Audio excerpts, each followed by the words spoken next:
Welcome to Armchair Expert. I'm your host, Judd Apatow. I'm joined by... Leslie Mann. Oh, wonderful. Oh, that makes sense. Today's guest is Judd Apatow. He is an American filmmaker, actor, and comedian. He's a director, a producer. He's all the things. He's got perhaps the most impressive list of comedic credits someone can have. Yeah. Freaks and Geeks, 40-Year-Old Virgin, Superbad, Knocked Up, Trainwreck, Anchorman, Step Brothers, Pineapple Express, Forgetting Sarah Marshall, The Big Sick. He also produced Gary Goldman's The Great Depression on HBO that's on right now. And he's got a book that's coming out tomorrow, November 12th, which is entitled It's Gary Shandling's Book, which will be a fascinating read. Also, Judd has a surprise guest stop by because they had a meeting afterwards. So we have a late joiner in the episode, so look for that. So please enjoy Judd Apatow. We get support from Quince.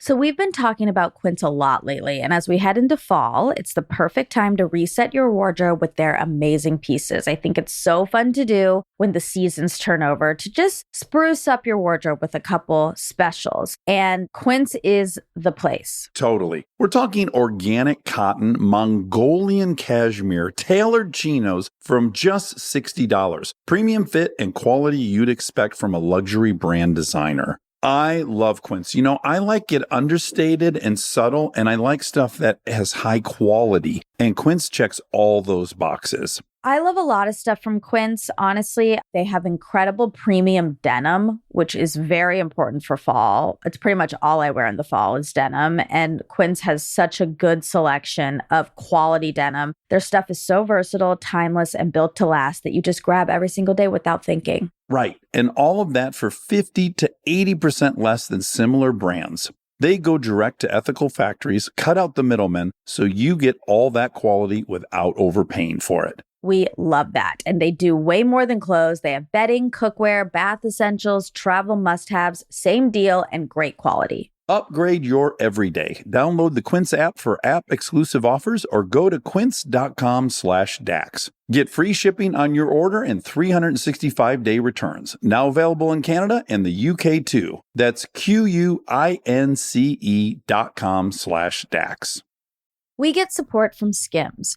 Oh man, do I love Skims. I've been living in the Skims lightweight cotton collection all summer, and I have to tell you, getting dressed has become so easy. I just throw it on. It just feels right immediately, whether I'm grabbing coffee or I'm on the couch all day or I'm out, even going to dinner. The cotton is so lightweight and breathable, which in this heat is a non-negotiable. The cotton jersey t-shirt, I just need everyone to know about this one. This one hugs in all the right places. It's very soft and it still looks and fits the same after months of washing, which is very hard to do, I feel, with t-shirts. I've been wearing the black cotton jersey t-shirt with basically everything all summer long. It goes great with any patterned skirt or shorts or pants. I mean, anything truly. I believe that's probably my favorite piece from the cotton collection, but they also have great lightweight cotton thongs that are so comfortable and they're cute. That is a very, very hard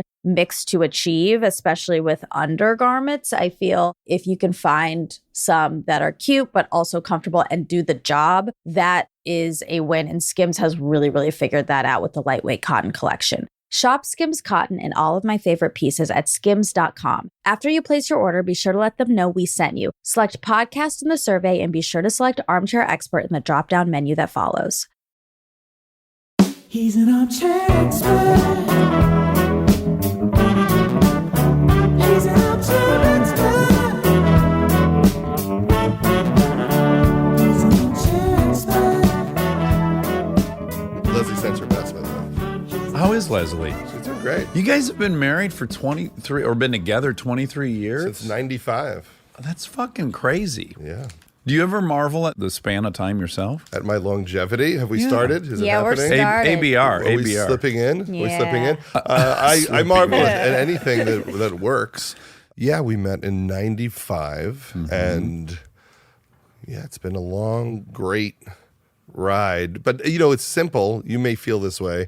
It's easier when you think, I don't deserve this. How did this happen?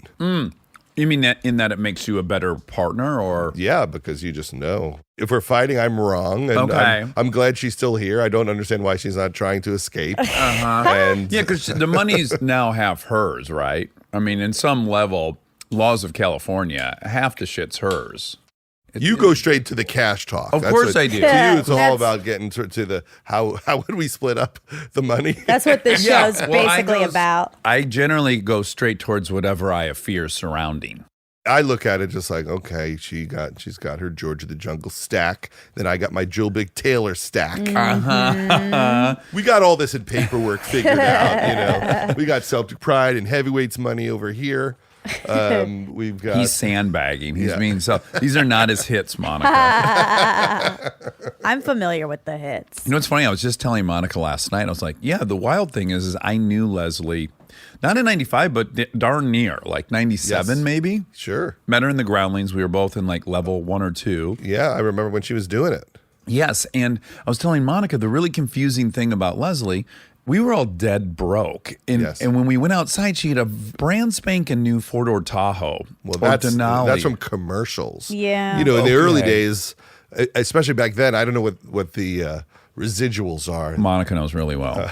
Yeah, they've gone downhill though. But in the old days, you'd get a commercial and you'd make $20,000-$30,000. I remember I lived with Adam Sandler when I was first starting out, and he got an Amex commercial. Oh, boy. And it was all like young goofy Adam buying stuff with his first credit card. Yeah. And then the check started rolling in, and we were like, how do we get one of these commercials? Yeah. And I remember getting a commercial agent. Yeah. And I would go in for these commercials, but I didn't know how to act. And I hadn't taken any acting classes. I went in for this Jack in the Box commercial, and I couldn't stop pointing. So everything I said, I would just point and point. And the guy was like, could you just do it one more time and not point? And I would do it again, like the new Jack in the Box burger. And I'm pointing and pointing. And then he took a roll of tape and he taped my hand to my leg. Oh, wow. And then I just stopped going to. He really was fighting audition. for Well, I was you. just going to say, Yeah. modern day casting directors would not have worked with you No. that much. They wouldn't have wasted Yes. tape on someone. I took it as sexual abuse. Well, when I started doing the commercial thing, yeah, I would bump into these guys, older guys at these auditions. And I guess the ticket was to sell some kind of product where they just stuck with the campaign for years, right? And I guess like candy was infamous for that. This is in the 90s. Yeah. Where a guy, some guy was like, yeah, I did a Starburst commercial and I made $390,000. I ran for 7 years and it blew my mind. Yeah. But I think more and more, and this holds true really at every level of it, there's a lot of lore. There's a lot of promises. You keep getting to these different stations and going, wait, why am I making a fifth of what everyone else apparently is or is rumored to make? Why aren't I making what the progressive lady's making? Yeah. Flow. How much money is she making? That's all anyone in Hollywood thinks every time we see a progressive insurance commercial. Man, is Flo raking in the cash? I hope she is. Oh, she is. I'm sure Again, she is. she's a Groundling alum of Yes. ours. And yeah, she owns a home and stuff. And I think, how fantastic. I had simple dreams when I first started to get one of those commercials or to be allowed to be a warm-up guy. wow. If I could just warm up the crowd at Cheers. Because I would hear like, oh, you get $1,000, $1,000 to do the crowd warm Is that up what at they get? Friends or Cheers. Yeah. Never could get those gigs. Never could get them. By the way, that's a unique gift unto itself that Yes. isn't really celebrated in the way that maybe it should be. Oh yeah, no, it's hard because when you warm up a crowd, sometimes the taping's 4 hours, and every time they take a break, they're like, "We're going to take a break for 20 minutes," and you got to jump up there and give out Kit Kats and have Yes. dance competitions to Yes. keep the Yeah. crowd amused. So I listened to a bit of your Marin, which was fantastic, and I want everything to funnel into some viewpoint I have. Yes. Okay, so I'm projecting a ton. So whatever I say will support your feeling. For me, Ultimately. it'll all be confirmation bias for me, but Okay. not the listener. Yes, but yes. that'll be the fog of war I'm in, just so Okay. you know. Because one of the things I really, really try to say or encourage as much as I can is like some flexibility with your game plan. Yes. Because you're often loved by some group and not embraced by another. And you'd be foolish not to listen to who's loving you and what Yeah. you're great at and all these kind of things. So I just feel like you're very emblematic of that. Sure. Does that trigger you I at all? to bobbed even- and weaved. Yeah, you bobbed and weaved. Sure. And now in retrospect, you seem like an absolute genius because now film has become such a crazy endeavor, right? To make a comedy or to make anything but a tentpole movie seems very dicey Yes. or a high risk of failure. And so now a lot of people are like running towards TV. They have been for maybe the last, 8 years or something. But you have always been in both worlds. And again, now in retrospect, it seems like, oh, Judd always knew the writing was on the wall or something, right? That movies were over. Yeah, but that's not what happened, right? You just kind of, did you go with the flow of the river a lot of the time? I think when it comes to going to TV and away from TV, I have a long history, good and bad, with TV experiences. So I started out writing some TV pilots. I remember I wrote one for Colin Quinn and Mario Joyner driving a car across the country. Pete Siegel directed it, and it was half reality, half scripted. This is in the early 90s, and that didn't get picked up. And then I created the Ben Stiller Show with Ben, and we were so psyched when we were going to make the best sketch show ever, and we worked really hard and got canceled after 12. I was heartbroken. I was in high school, and I fucking loved that show. You were one of the people watching it at 7:30, probably 6:30. What No, state we're did at the very last mile of Eastern Time Zone. Yes, and so I was so angry at our treatment because we had a supporter at the network, and then he got a promotion. Suddenly he's not the head of the network. Now he's the head of everything, and we never hear from him again. Oops, yeah. And then there's a new guy who gets the job as the head of the network, and he instantly watches the Ben Stiller Show and goes, I don't get it. Yeah. And that, and right there, I said to myself, how does he not get this? So whenever he would give us notes to change anything, I always said no. And I'm like 24 years old. Right. I'm like, no, I don't take notes from the guy who doesn't get it. Right. Like, that's not the guy you take the notes from. And I'm sure it didn't help our survival. Yeah. And so then I went to movies because I was like, TV's unfair. And I worked on Cable Guy and Heavyweights and Larry Sanders. And then finally I went back years later to the same network, to the same guy. The same guy. And did Undeclared, and he did the same thing. Oh, God. He promised me he would get it this time. Really quick, when you were going back into the ring, did you think like, well, now I've like accrued some Bread. Some cachet. I'm going to be listened to this time. You never have the cachet you think You just you don't, have. right? So I worked for Shandling for years on the Larry Sanders Show. I just put out a book that is called It's Gary Shandling's Book, with all the stuff I found going through his estate, his journals, his photos, his script pages. Really quick, were you granted access to that because you had made the documentary? Did his wife go like, or not? He didn't. I just went in the house. No one was there. Under No the one was cloak of there. night. Stormed in. Yeah. No, his estate allowed me to make the documentary. And then when I made it, I found all these incredible things. And I thought, I'd love if people could just have this. Like, I'm reading Gary's journals. I wish young comedians could read it to see all the advice and just what the journey was. What does it feel like to be going through someone's stuff? Is there So like a sad. voyeurist? Yeah. Oh, it's just sad. I would just sit there bawling and You would. crying. It's hard to describe what it's like to read 30 years of your mentor's journals when you're so in grief, but now you're getting to know him better than you knew him in life. You personally, Yes, Judd, because now I'm in his head. Yeah. Well, you're getting probably a view into him that I can't imagine anyone did. It's not like he's sharing his yes. journal with girlfriends and No, friends or anything. Not at all. And I'm reading it, sometimes years of journals in one sitting. So I'm also having a very compressed emotional experience of all of his feelings. Right. It's hard to describe how moving and sad it is to do the ride with him. Yes. And what percentage of the journals are basically just a tally of the day before? And what percentage are musings on life, emotional entries? Like if you had to assign the percentages, how? It's 90% supporting himself and 10% what happened, is trying to give himself advice. He's developing his higher voice. So when you read the journals, what you think is, I don't know what he was feeling, but it must have been rough. Dark. Yeah. Based on this positive voice in his journal saying, hey, you know what you need to do. Whereas my journals, when I do them, are just trying to get out the bad voice. So the journal is all whining and complaining. I would fear my family ever reading them when I am gone because it's just trying to get out toxic stuff. But Gary didn't do that. You also, when you write in a journal, you must have some voice, because I even have the voice that I think, these could potentially be of interest to somebody at some point. Never. I just want to burn them as soon. I think about burning them now because they're just a whiny bitch. There's nothing of value in it. They're not funny. They're just get out the worst part of your mind. Yeah. The voice that's telling you you're a piece of shit. Yes. But Gary's voice is drop your ego, do things with love. Well, you seem to be on a path, right, of self-exploration and trying to be mentally healthy. You interviewed him. This is this really fun thing, Monica. Judd had in high school, got involved with the high school, was it a radio station? Yes.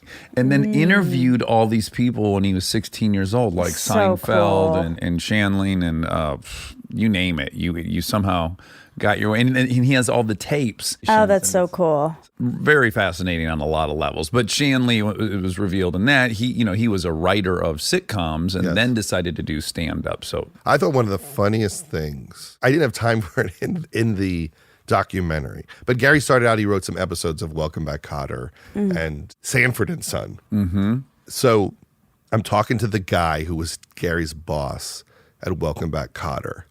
And Gary was assigned a script. He wasn't on staff. They gave him money to write a script. I think he wrote a second script. And then Gary got in a terrible car accident. He almost died. It was like a rainy day and someone stopped in front of him. And then he kind of had a little fender bender from behind. He gets out to look at the damage. While he's in between the two cars, someone hits Gary's car from behind and crushes Gary between the two cars. Oh my God. And so he has surgery. He has to have his gallbladder removed. And he's in the hospital. And when he's in the hospital, I think he's considering quitting writing sitcom comedy and just being a stand-up. Because when he is under, he has a religious experience. Like they're doing surgery on him, and he said that he heard a voice say, "Do you want to continue living Gary Shandling's life?" And then he said yes. And that when he woke up, he remembered everything that all the doctors said during the surgery. Just one of those experiences that he said made him realize there's more happening than this life. There's something after this. may he be right. Exactly. Yeah. That's all I got is Gary telling me. Yeah. But he always had that confidence. And oddly, as neurotic as he was, no fear of death Oh, really? because of that. Yeah. So in the journals, he's having major surgeries. There's no, oh my God moments. It's all get comfortable with death. Don't fear death. So I speak to the head writer of Welcome Back, Kotter, and he says that Gary called him from the hospital and said, if you tell the insurance company that you were hiring me to be a staff writer next year, I'll get way more insurance money. For like lost wages. He's on the grift already. And the guy says to me that Gary wasn't going to get that job. Right. And indicated that he didn't even think Gary was that good. Okay. So he said to Gary, well, but you can't be a staff writer, right, Gary? And Gary's like, yeah. He's like, okay, you could tell him that you were going to be. Oh, that's But great. to me, that was like the funny secret of it all was Right. that Gary has this legend of being this incredible staff writer. And the one guy who worked with him was like, he wasn't that good Right. at that Yeah. point. In And his it was life. all on the shoulders of a slip and fall scam, basically. Like a pro bono 30% lawyer Yeah. advised him. But Gary got some money. I don't know if he got 10, 20 grand or something. But I think that was his buffer to really focus on stand-up. Yeah. When I think about you, I think about the fact that you were obsessed inexplicably at a young age with comedy and stand-up specifically. And, like some kid would want to fucking call you now Oh, yeah. from their high school radio station. And that 16-year-old has some fantasy about your life that then he wants. And isn't it weird how this whole thing kind of perpetuates itself? And I would Sure. imagine you'd really get confronted by that sitting down and going through the life of someone you kind of idolized and had a fantasy about. Absolutely, because I had this weird experience with Gary, which is I'm in my early 20s. The most important early job I got was being asked to write jokes for the Grammys for Gary. And we just got along really well as two neurotic Jewish guys.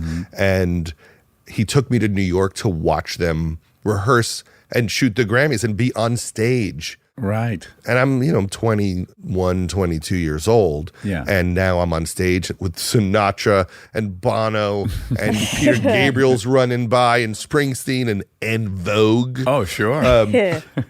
And then suddenly Gary's like, hey, you should read this book. And it's this, Buddhist book, Transforming Problems into Happiness.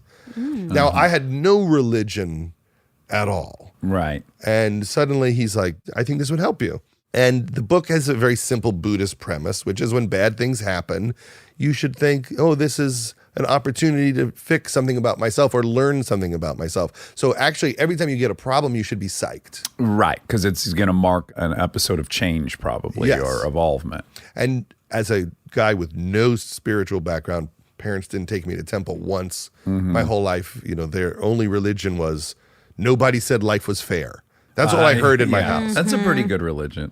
So that's a life-changing moment for a neurotic kid to go, wait a second, I'm not supposed to just bitch about the bad things, that the bad things are the good things. Right, that things are happening for you and not to you. All of that. And I never considered any of it. So as a mentor, it wasn't just comedy, it was that. So now when you talk about everything reversing, I think, well, the best thing I can do is put all that in a book. So some 19-year-old comedian or creative person or anybody can find out what I found out. And then in a way, I become Gary because I'm just trying to keep the lessons going to someone else. Keeping the ball in the air. Yeah. And so you were able to read that and find it profound and try to implement some of it into your life? Well, I always have, to varying degrees of success. I mean, the interesting thing about Gary is, you wouldn't say that Gary was this calm, evolved, centered guy, but you also wonder what would have been if he didn't do that. Yes, I think that's the most crucial thing people need to evaluate when they're thinking about a person. Is like, sure, they're not great, but this might be the best version of them, you know? Oh, absolutely. And that's how I feel about myself. Like, I guess this is the journey. It's a bumpy journey to get less crazy, to learn more, to calm down. We were laughing the other day. I worked on Gary Goldman's has this HBO special, a stand-up special. And Gary Goldman, he got terrible depression where he had to move back in with his family, at 37, 38 years old. He was really debilitated, put himself in a psych ward. Yeah. And then he got better. He felt better and wrote this incredible stand-up routine about depression that's called The Great Depression, that's going to be on HBO this coming month, October 5th. And we were just talking about how Bruce Springsteen wrote a whole book about depression. That we all learned from his book that the reason why he was doing 4-hour shows was he did not want to be in the world. Right, sure. He wanted to be on stage. And even someone like him is on this journey of trying not to be crazy, dealing with emotional issues and just figuring it out in his 50s and 60s. Well, we watched, have you seen Norton's movie yet? Have you Which one? Gone to a screening? Edward's new movie. Yes. You saw it? Yes. Okay, Incredible. So we saw it yesterday. Motherless Brooklyn. And the one line that I just uncontrollably giggled at because it resonated so much was when he's talking to Michael K. Williams and he goes, well, at least you've got this trumpet to funnel that craziness through. Yeah. And he goes, yeah, but there's a lot of hours in the day where I'm not playing the trumpet. And I was like, oh, like it was like straight into who I am. It's like I would have these little windows of freedom of performing or this or that. And then it's just completely dangerous if I'm not doing that thing. And do we want to fill all that time with work or do we try to figure out how not to be crazy in the non-trumpet time? Yes, how to live with ourselves, basically, hour to hour. Sure, minute to minute, even being quiet. Like I notice, like, oh, I'm not meditating lately, and I'm like, why? Because I just do not want to be with myself. I don't want to like that. It sounds like torture to sit in a quiet room. Yes. Yeah. Well, that's what I was curious about is, your parents got divorced when you were 12, right? You stayed with dad, which is kind of unique, I guess, in that era. What year was that, maybe? Early 80s. Yeah. So that's unique unto itself. And then it can't be a coincidence that then also your obsession with comedy kind of starts overlapping that. Yeah. So personally, I got really drawn to writing simply because it was a world I would make up that I was Oz in. I could control every single element and it would go exactly where I wanted it to go. And I was so desperately seeking control of any little quadrant of my existence. And I just wonder, is there anything about when you would watch those people? Because the good ones, they're the marionette. Everyone in the audience is just along for a ride they've created out of thin air. And it's so powerful. It's like one of the most powerful things you can witness someone do. It's funny, you look back and think, why did I get interested in this? There's a great line from Joe Walsh. I'm sure he's used, it's someone else's line about how, your life is a mess, but looking back, it's a perfectly crafted, organized novel. Or a Pollock. Yeah. Not now, all those dribbles were intentional. But I look back and go, well, what happened? I had a grandfather who produced jazz, and he was just this ballsy Jewish hustler guy who On labels. Yeah, but in the 40s, before he even had a job, he would just work in an airplane manufacturing plant, take his money, and hire jazz guys to record songs, print up the records himself, and go to record stores and sell them. Yeah. And that's how he got into But business. like Dizzy Gillespie he put out. Exactly, right? Dizzy Yeah. Gillespie. That's incredible. And Charlie Parker. And so there's like a little you can hustle. And you also don't have to follow the path everyone tells you to. You don't go to high school and college and get your degree and then whatever, that you could just do it. Yeah. And that was like, I want to meet the comedians. I'll just come up with some reason to talk to them. Yeah. I'll do a radio show. But now I'm sitting down with Jay Leno. I'm grinding him for info for an hour. How do you do it? How do you write a joke? How do you get into the club? That's what's so clear about is these so interviews funny. with Monica. It's like just vaguely about them, and it's more like, please give me the equation by which I'll end up with Well, yeah, this if they're result. in front of you, why wouldn't you ask? Like, that's Sure. your opportunity to find out. But I do think That's it's unique crazy. to you because I think me in that opportunity, I would have been even more repugnant. I would have been trying to show them how funny That I you was were. on the Yes. phone, Yeah. thinking Sure. like, oh, they'll see that I'm one of them, and I don't know what they're going to do. They're going to vouch for me at some comedy club. I did not have that confidence. Occasionally in the tapes, you hear me try to make a joke, and it is rough. There's a moment where I'm talking to Jay Leno, and Leno, is a club comic at that point, and he's on Letterman a lot in the early 80s, and I say, so where do you think you are in your career? I mean, you're doing really well, but you're not exactly playing the Universal Amphitheater. A weird, insulting thing to say to him. Nagging But him. then my grandma was friends with this comedian, Toady Fields. And Toady Fields was a Joan Rivers type who was riotously funny. I went to see her perform. She had diabetes later in her life, and she did a comeback tour with one leg. Oh, boy. Oh, wow. So I saw her at the Westbury Music Fair, and the crowd just went crazy for her.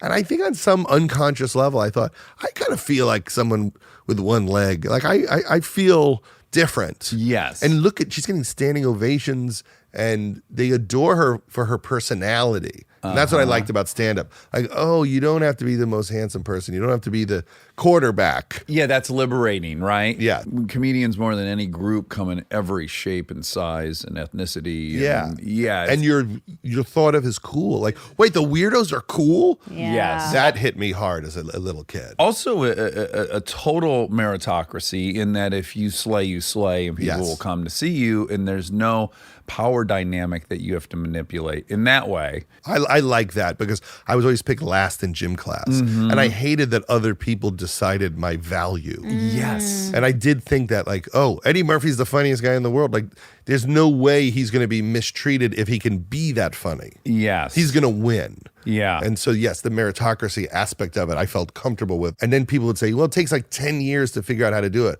I'm like, okay, I'm going to start at 15. right. Yeah. So 25, I'm the biggest star in the world. Yeah. And I was deluded like that, but it made me motivated. There's like, there's a prerequisite ingredient list for anyone to succeed in this, and there's a lot of stuff in there, and some of it's like hard work and diligence, a modicum of creativity, and then a lot of it's arrogance, delusion, ego. Like you can't underestimate. We've interviewed a few surgeons now. Yeah.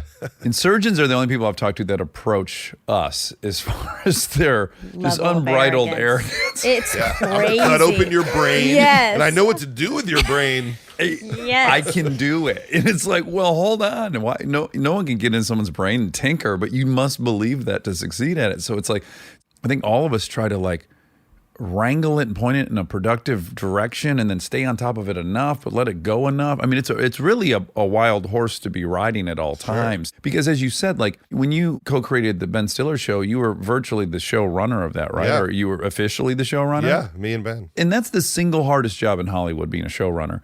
And you don't know what the fuck you're doing, but Nothing. I knew right? nothing. But you convince someone else you did, and then you're going to learn in the moment, and it's all just crazy arrogant. It's madness. It's total madness. And I'm sitting in the dark at night, just like devastated by just how stressed I am and exhausted. And I have all these writers, and if I don't use their sketches, they hate me. And Yeah. I would sit and read management books Oh. about how to manage people because it's all built for you to hate the guy who picks the sketches. I would read 7 Habits of Highly Effective People, and I had meditation tapes. I would just sit in the dark and like, Oh, you were a I'm at peace with the world and everyone in it. Oh, I was such a mess. But I do think about that as I watch my kids. My daughter Maud is on that show, Euphoria. We love it. Yeah. Like I have to look at that for her. Like I want her to be deluded.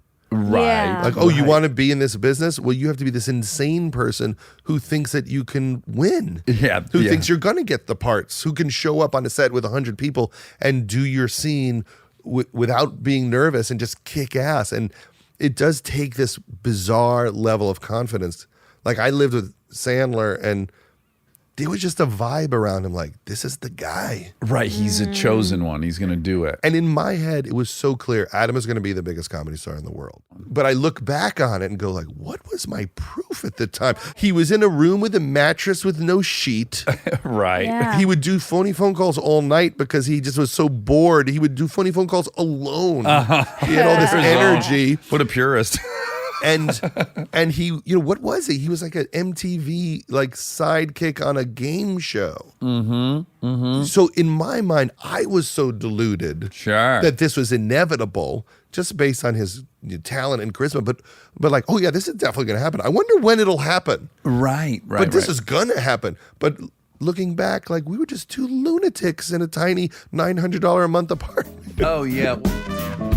Stay tuned for more Armchair Expert, if you dare. We are supported by Walden University.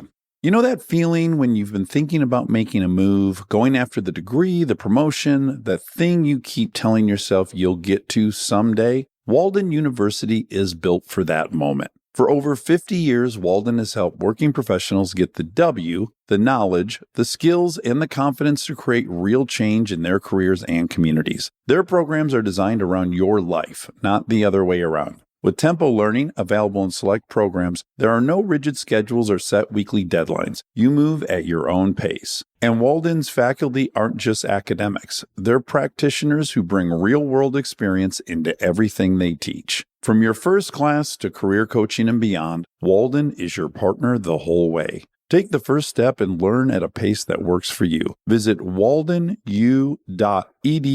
Walden University. Set a course for change. Certified to operate by Chev. We get support from Apple Gift Card. Back to school is here, and for many, that means some big life transitions. Whether they are heading into a new grade or setting up a dorm for the first time, you want to give them something that actually supports their growth and success. Apple Gift Card is a versatile solution because it takes the guesswork out of gifting. It's not just about a new pair of AirPods for focus. It's about giving them the invaluable chance to choose the digital tools and subscriptions that suit their unique journey. They can use it for productivity apps on the App Store, movie nights on Apple TV, or extra iCloud storage for all those new memories. With Apple Gift Card, it's so empowering to give the students their freedom to allocate their own resources. Celebrate their new academic chapter Visit applegiftcard.apple.com to celebrate their milestones and gift one today.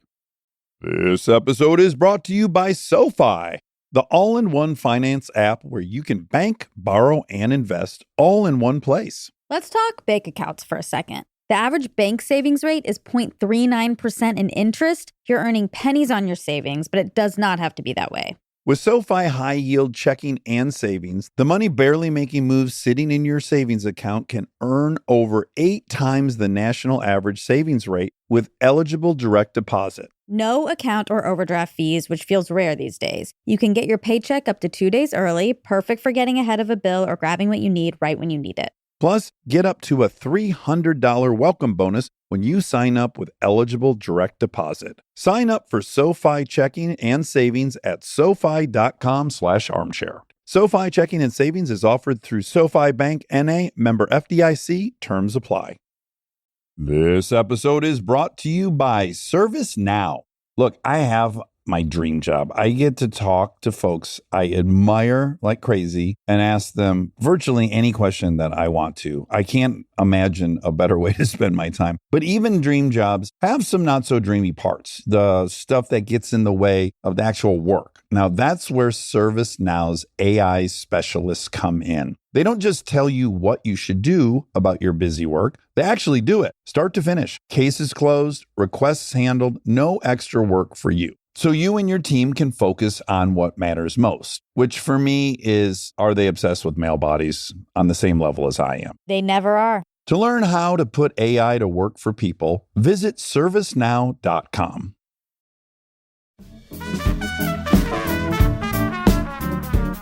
The war of attrition is really underestimated in Hollywood because it's like if you look at the people that you were surrounded with, like you drop out of USC, you go live with Sandler. Ben Stiller is in his infancy as a star.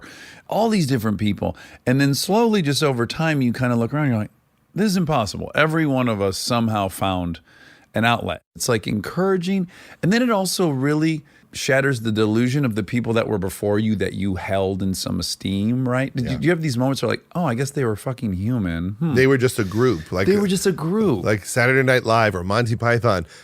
When I was a kid, I thought, I want to be a part of that. Oh, I wish I could be a part of one of those. Mm-hmm. And then in your life, you go, wait, I guess I was in a version of a group of people, whether it's, Leslie and Seth and Rudd and you more Jonah than anyone navigated all these little camps seemingly with perfection because some of them are really, again, from my perspective on the outside, like Sandler's Happy Madison camp, it's like you're in or you're out. It's kind of mafia. Yes. And you dance in and out of that, always have. And then you're in Adam and Will's camp, which is interesting. Then you kind of assembled the Freaks and Geeks camp that became the Seth and Evan camp and all this. It's just very fascinating that you seem to be the only person that kind of ducked in and out of all those little camps.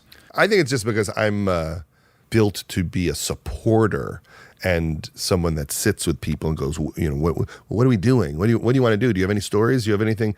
And so as a result, it's easier to move. I'm not the person trying to be the star in the group. Right. I'm the person going, I wish there was a Will Ferrell movie that he was the center of. Yeah. And so when Adam and Will say, well, we have a script that's the Will movie. And at that time, there wasn't a movie that was just Will. Right. The thing that I try to do is go, well, how can we get someone to do that? How can we make it great? Mm-hmm. How can we get someone to allow us to do that? Yeah. And as a fan, it's not about if they're famous. It's just, wouldn't it be great if Will had a movie? Right. You're juggling a lot of things. So you find someone you think is funny. Now, mind you, obviously this gets easier and easier as you go because you've got a track record that says, if he says this kid can be the lead of a movie, he can. So when you did Anchorman with Will and Adam, I guess Old School had come out? Will wanted to do Anchorman, and we couldn't get anyone to make it. Mm-hmm. And this is before Elf and Old School. Uh-huh. And so he has this script. And that's fucking unbelievably It's so funny. hilarious, But the right? original version is even wilder. The original version that I read was all the Anchormen are in one plane and they're flying to the Anchorman convention. The plane gets in a crash with like a FedEx plane or a shipping plane that's filled with monkeys. Oh, my and God. boxes of throwing stars. All right? And so they hit each other's wings. They both crash. So now all the anchormen in Will and Adam's original idea are on the side of a mountain, like that movie Alive about the soccer players all start eating each other. The Andes. And so they're stuck on like a snowy mountain. And then every once in a while, the monkeys just attack their camp with throwing stars. Oh my God. And within it was also this Alicia Corningstone story about that he's in love with the woman who's clearly smarter than all the men. Right. And then slowly over time and not being able to get the Throwing Stars version made, discussions would happen. Well, is there an adjustment in the story that might allow this to get made? And then, they decided, maybe this story of sexual harassment and gender prejudice, maybe that's the story, is this she's so much smarter than them and they're holding her down. Right. So they were I look at it now, very ahead of their time in mocking the awful behavior of men. Yes. Obviously, the perfect guy to do it, Will, who has been on here. And, he, of anyone I've met, is the biggest enigma. It's like he's one of the funniest to ever live, but he's a great dad. He drinks a fun amount of drinking, but no problem there. Yeah. He's inclusive and nice to everyone. Like the whole time, I'm like, anything like a massage parlor, hand jobs? Like, is there any darkness? Well, I've spent a lot of time with Will, and I'll tell you where the darkness is. Okay. Oh, good. Finally. But it's not that dark. Will really doesn't like when people are rude to other people. Right. The lightest darkness. He's really mad at people who are not nice to other people. Yes, it's shocking. Yeah, he's got a gnarly protective side. It is shocking, and to be around Will and Adam, there's nothing more fun than watching them work and improvise. And Did you read the original August Blowout? You must have. I don't know. I'm not sure. That was the one where Will was a car salesman. Oh, yes. It's the same shit. There's a fucking they got a panther to draw people to the dealership, and then it gets loose, and it's like the whole movie. It's like sometimes it's in the vents, and sometimes it just jumps out of someplace. Yeah. They like out of control animals. Yes. It's kind of a recurring theme in comedy, though. I mean, it's in The Hangover. If you subscribe to the school that like comedy's best when there's a plausible threat of death. Oh, sure. We were trying to do a reshoot on Anchorman. So we tested Anchorman, and there was a storyline that just didn't work at all. Like an SLA terrorist group. And we shot it. And it just... And a ton of great people are in it, right? Chuck D and Maya Rudolph and Kevin Corrigan. And there's a lot of amazing, funny stuff in it. But it didn't track. Right. If you're a hardcore fan, you could go online.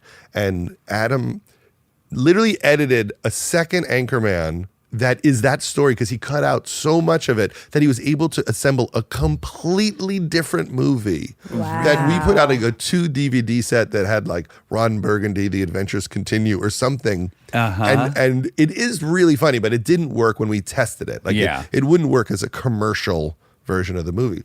So Adam and Will wrote this new material that we wanted to reshoot, which was Alicia Corningstone falls into the bear pit at the zoo, and Ron Burgundy has to save her. So the studio doesn't get it at all. They don't understand the joke at all, which led to like the most hilarious, fascinating meeting of Adam McKay explaining to the head of the studio why bears are funny. The history of bears in comedy. And he actually turned out to be completely correct. It saved the movie.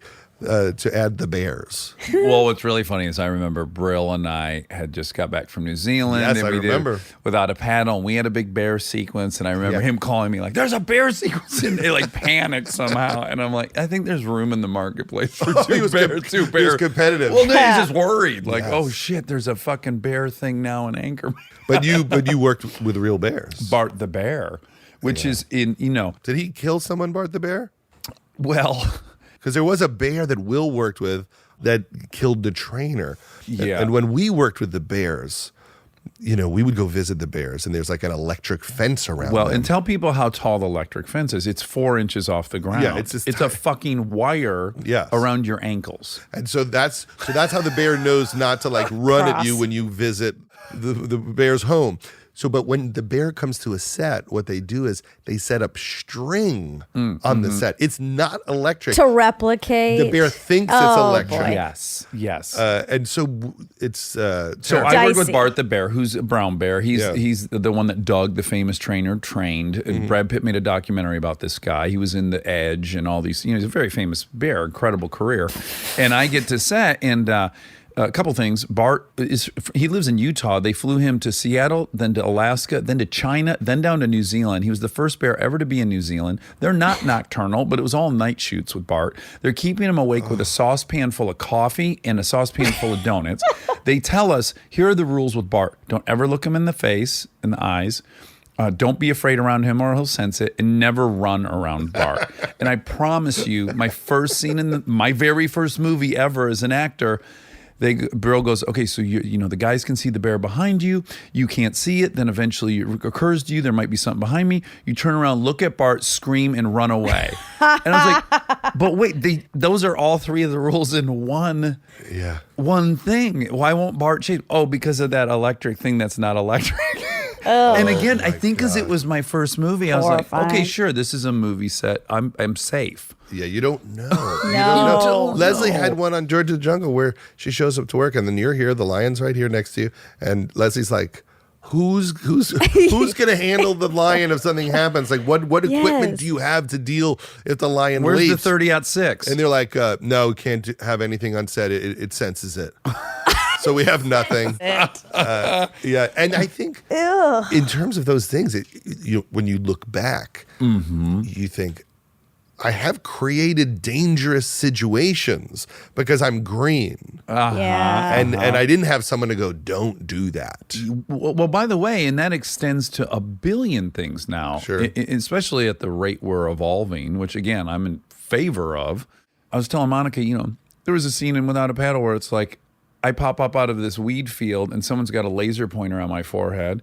And in the script, and then I do a terrible Indian accent about training cows for me. And at that time, I didn't even cross my mind. No problem. Yeah. It's going to be great. It plays huge. And it's like, oh, wow, that was just in my short little 15-year career. Yes. I certainly wouldn't do that now. Sure. But anyways, it moves so fast and you really do look back. Now, some of these people that we work with are pieces of shit. Like they have bad intentions and they're dark people.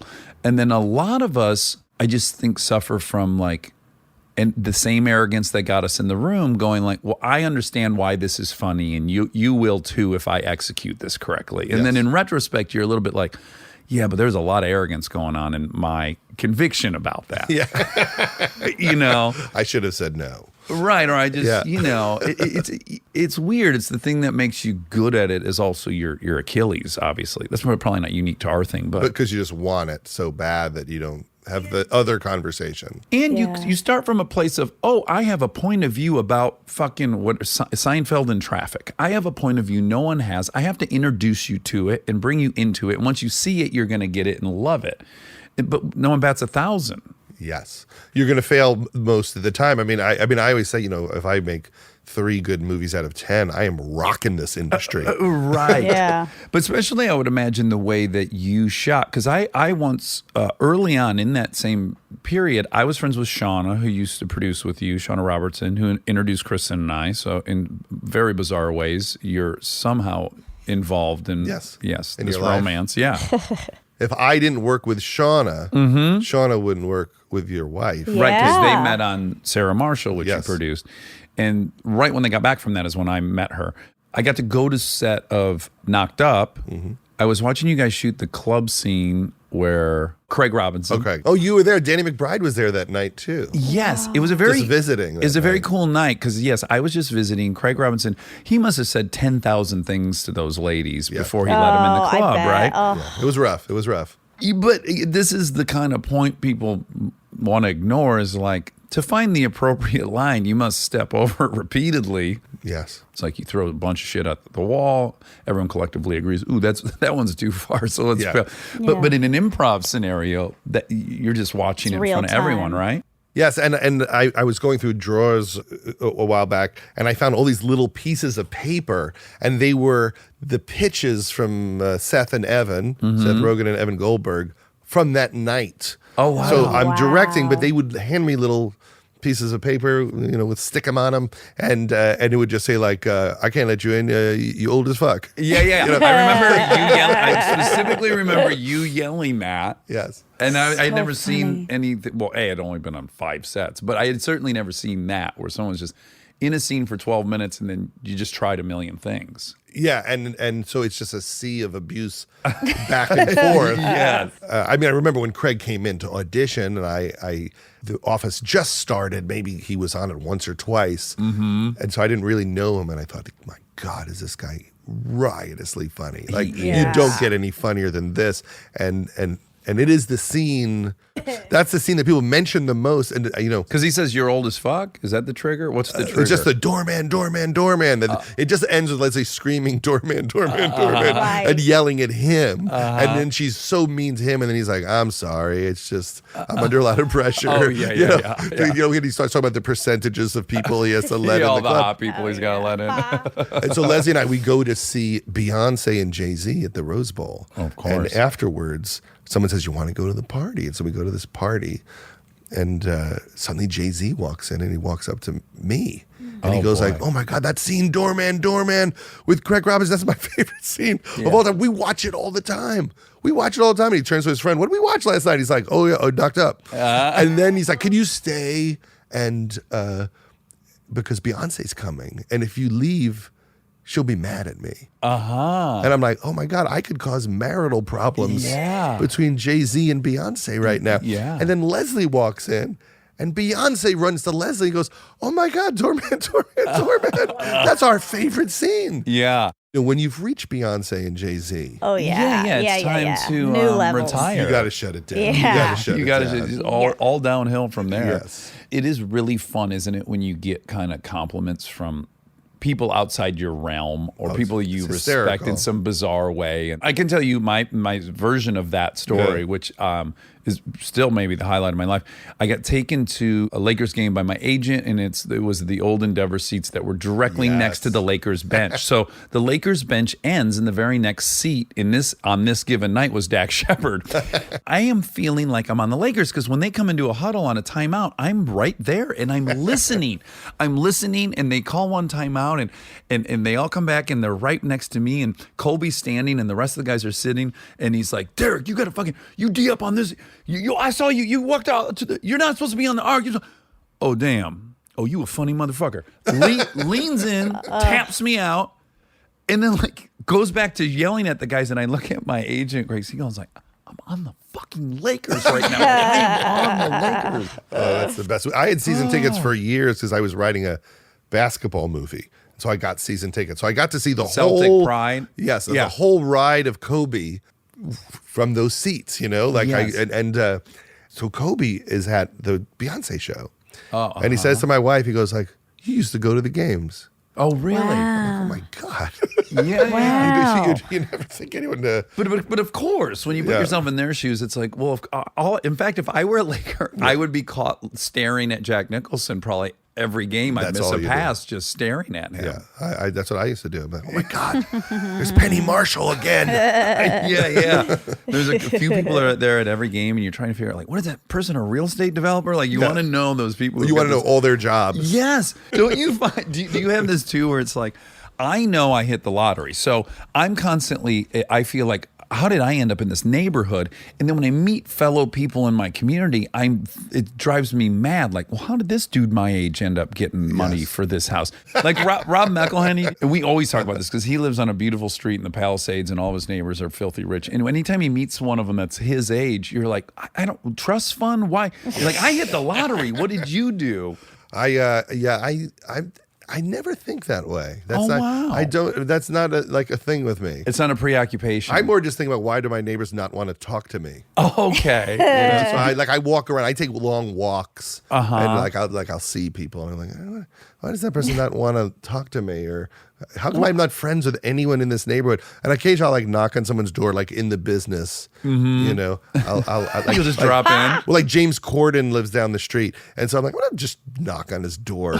And so I knock on his door. I'm like, I'm going to, and I'm making a joke out of it. Like, I'm going to stop by unannounced. Sure. I go, that's what's about to happen to you living in this neighborhood. And then like as a joke, did it again, like 2 weeks later, just like, and he's the nicest guy in the world. Sure. You know, I love him. And we're at a party and my wife is talking to his wife, who's very nice. And she's like, yeah, Judd keeps dropping by the house. This bit, he's got some bit.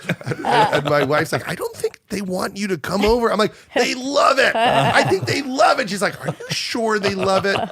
You should really find out if they really do love it. Well, now I have and it's regrettable. I'm trying to get over it, but I still have this chip on my shoulder about rich people. So when I see what you're talking about, I go, oh yeah, rich people, liberals, all of us liberals who act so, worried about each other in the community are terrible fucking neighbors. Everyone's got like 90-foot hedges. Yes. No one ever wants to fucking True. interact with one another. Sure. You would never ask to borrow your neighbor's lawnmower or anything that happened when I grew up. That's because we saw the Tarantino movie. We know that there's hippies trying to get in. That's right. You need a hedge. None of that would happen if you had a hedge. That's true. Impenetrable hedge. Exactly. But you grew up. Your dad was successful, right? He owned restaurants and My parents owned a restaurant when I was a kid, and my grandfather owned a record label Right. that my dad worked at. So, we had an interesting experience where we were very upper middle class, and then they got divorced and, drained the funds Right. by being in court for many years. Yeah. No one giving in. I don't think they ever settled. I think they both just gave up. oh wow! After like 10 Well, there's years. like nothing to fight for after a while with Yeah. the bills.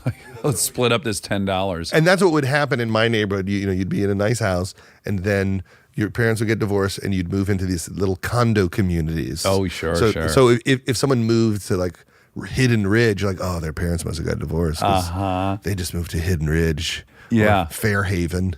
Did you have fear about getting married? Like what my mom married 4 people and my dad married 2. So I had Wow. I had a low expectation of marriage. That's a lot of people to meet. Oh. A lot of boyfriends and Well. girlfriends and step relatives. I prefer the ratio it was flipped. I wish my dad would have had 4 wives and my mom only 2. Yeah. Because the dudes coming into your life throughout your life with showing up like, hey, I'm fucking Greg and I got a whole new game plan for this family. And you're like, hold up, Greg. We were doing pretty good the last couple years. It's funny because I'm working on a movie now with Pete Davidson, and it's basically about his mom, played by Marissa Tomei, suddenly dating Bill Burr.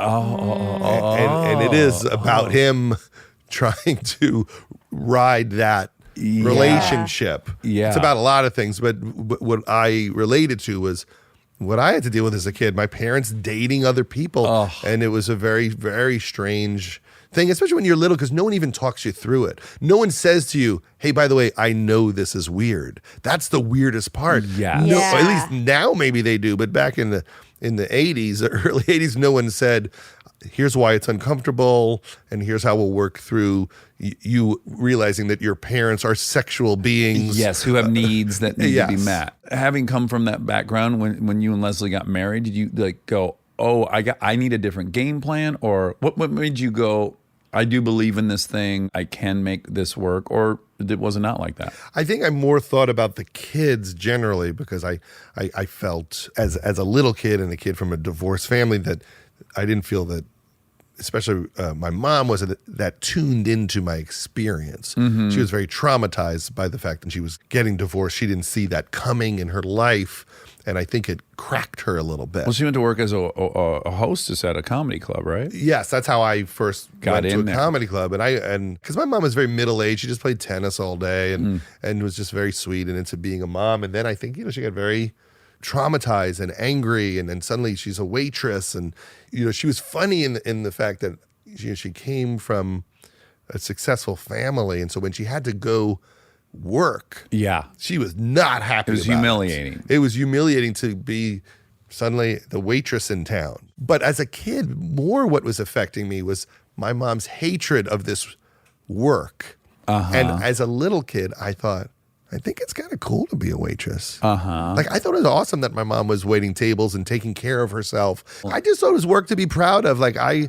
was a busboy and a dishwasher. I didn't think like, oh, this is below her. Right. It wasn't really about that to her. I think it was about that she felt like her life had been taken away from her. Yes. In some way. Yes. By the relationship falling apart. But it made me like hard work. I just thought, I hate that my mom hates this. Right. You know, like, I think that life is hard work and it's okay to work hard, and all jobs are okay if you hopefully like them.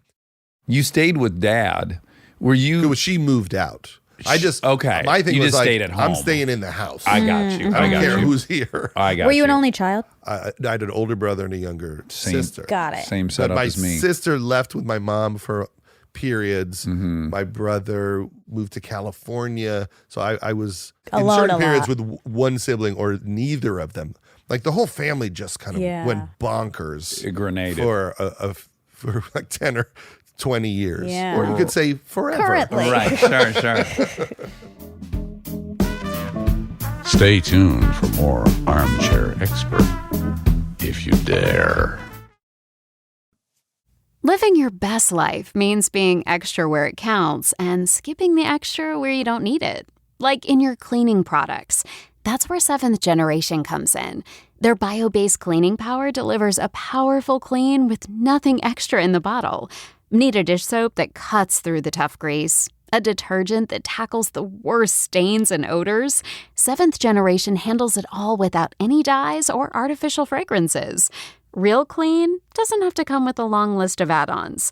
Upgrade to a powerful clean without anything extra. Look for Seventh Generation dish soap and laundry detergent wherever you shop for your cleaning products.